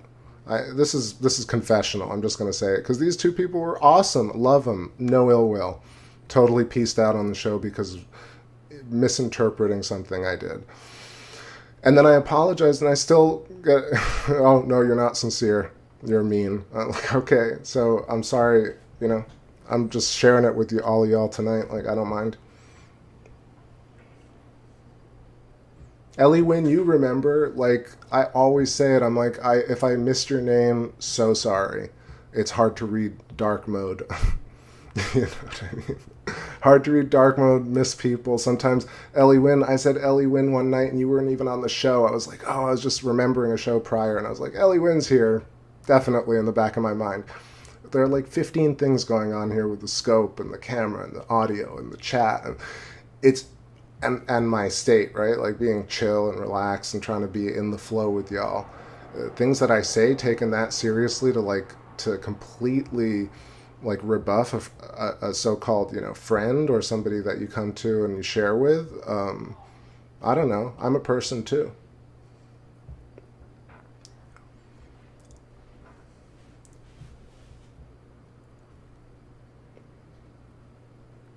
Good luck changing the world, but that's what I'm saying. Like, in a way, what's missing right now is conviction, right? Like, people not being able to say, like, okay, Einstein is not like a total fraud, right? And science is not totally fake, right? Like, a lot of conspiracies are, it's all fake, it's all fake, it's all happening to us, they want to kill us all. And I'm saying, like, no, there's actually nuance here. Like, can we go more nuanced? Can we have an adult conversation that says, okay, the Apollo missions are really interesting. What really happened here? Like, can we talk about it? Or, like, or even flat Earth stuff. And not to even trigger that algorithm stuff, but like, man, like, there could be so many discussions about it. It's just curious people. It's grandpas and brothers and sisters. Lots of people get trapped in honeypots of conspiracy land. And then we derail these people and mock them. I think that's totally wrong. Hey Shaded says, I'm so confused. Why did I see the spiral in my brain down my spine the first time I smoked a lot of weed? Your diagrams just blew my mind. Well, because I think psychotropic drugs and things like DMT and stuff like that allow you to stretch into the plasma bubbles. Excuse me. Plasma bubbles outside the body, right? You ping your consciousness to these outer realms that you don't typically do, and that you don't typically ping with or resonate with. Why does that happen? Because I think these substances manipulate the frequency of our resonance to the point where like we're able to tune into different shells around our body. This is outer body experience. This is the white light experience. This is what happens on all these types of drugs. So I feel like the geometry is intrinsic. If I'm shivering, it's because like it got cold here. What's happening in Phoenix? Ellie Wynn says, "Oh yeah, hard to catch everyone while producing the show, plus dark mode stinks." I mean, look, even that, like, at the time when Vision was still around, it was like 40, 50 people in the chat. Like, saying goodbye to everybody and not, like, with icons like that, it's tough. And he wrote me an email saying, like, I intentionally did that because of the satellite comment. And I wrote back a long email saying, hey, like, I'm not going to back down from the truth, which is I just missed it. Honestly, I didn't mean to do it at all. And, like, when you apologize like that, that's all it is. That's all it should be. Okay, no big deal. But it was taken so seriously, and I really don't know why, to be perfectly honest. Same thing with Starlight. So what if I don't want to save the dolphins or save children? I don't care. Like, does that completely override the fact that I've spent 10,000 hours on astronomy and sharing that for free?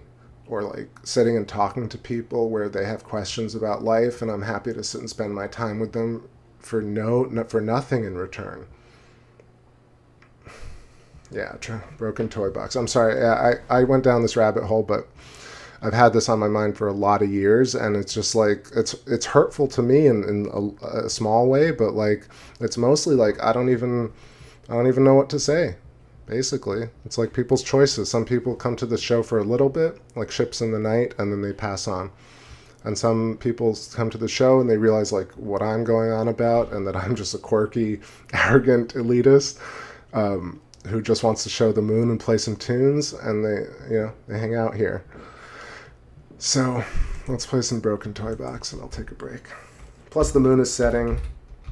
Time to call this show a wrap, but it's definitely been one for the ages for sure in terms of opinion. And Jedi, honestly, so much love and respect, like no ill will at all. Not targeting or fighting with you about Star Wars. Promise. Promise.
has a little broken toy box. Great suggestion. I love that one. It kind of sets my mood. Again, Jedi Princess, much love to you. No animosity, no bad will. It's getting cold, actually, so while this moon sets, let's play a little bit of a just chill kumbaya style vibe here. Like, look, I went down the rabbit hole of talking about Star Wars. That's my bad.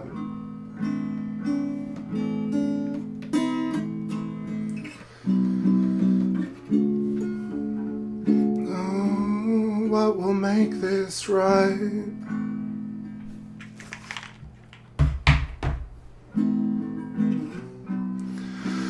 When it's gone so off the rails, what will make things right? Maybe tonight. What will change things? Nothing. I'm so tired of fighting, so tired of fighting.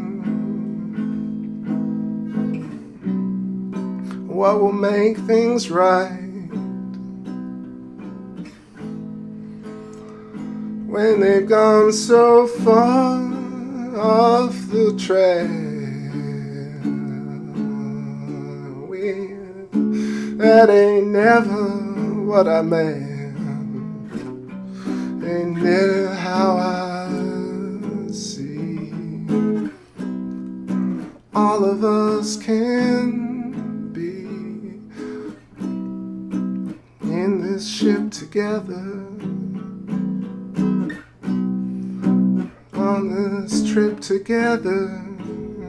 I know we can be, regardless of opinion, regardless of opinion, regardless of opinion. Ooh, regardless of opinion, said we can be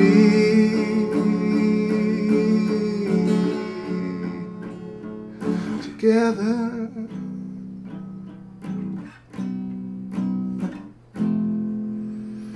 We can be together.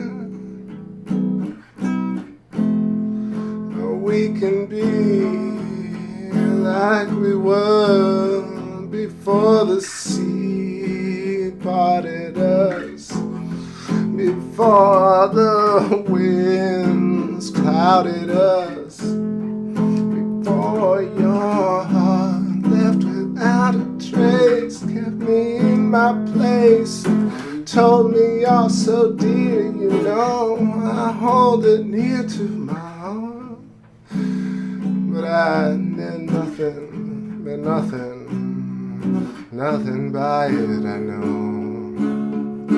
'Cause we could be together in the same ships together, regardless of opinion. Regardless of opinion, yeah.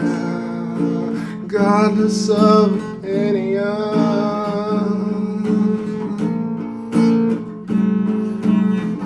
Oh, you play the fools and cause the world to spark. Still my love would, oh, pay for fallen rocks. You didn't hear me though. You tore my heart apart. I search for better days, babe, and we go all the way. Captain of the stars, Captain of the stars. You know it. Captain of the stars.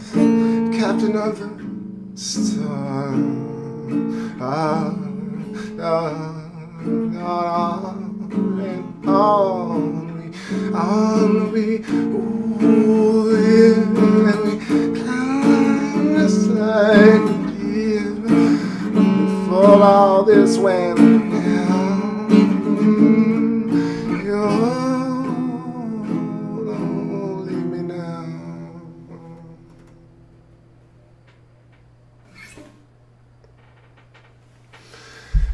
All right, everybody. Hope you have a great rest of your night. Special. Have a great rest of your night, Jedi Princess. Again, all chill.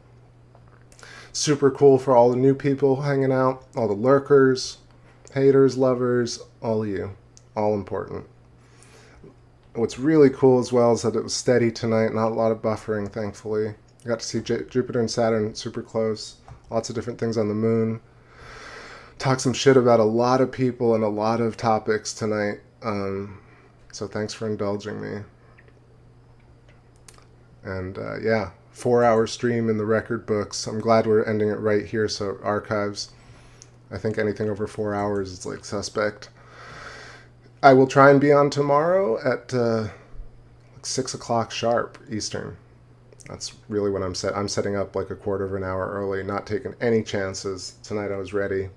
Stream was solid. Let me know.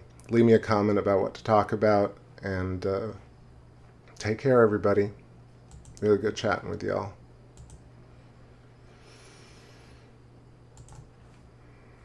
Good night.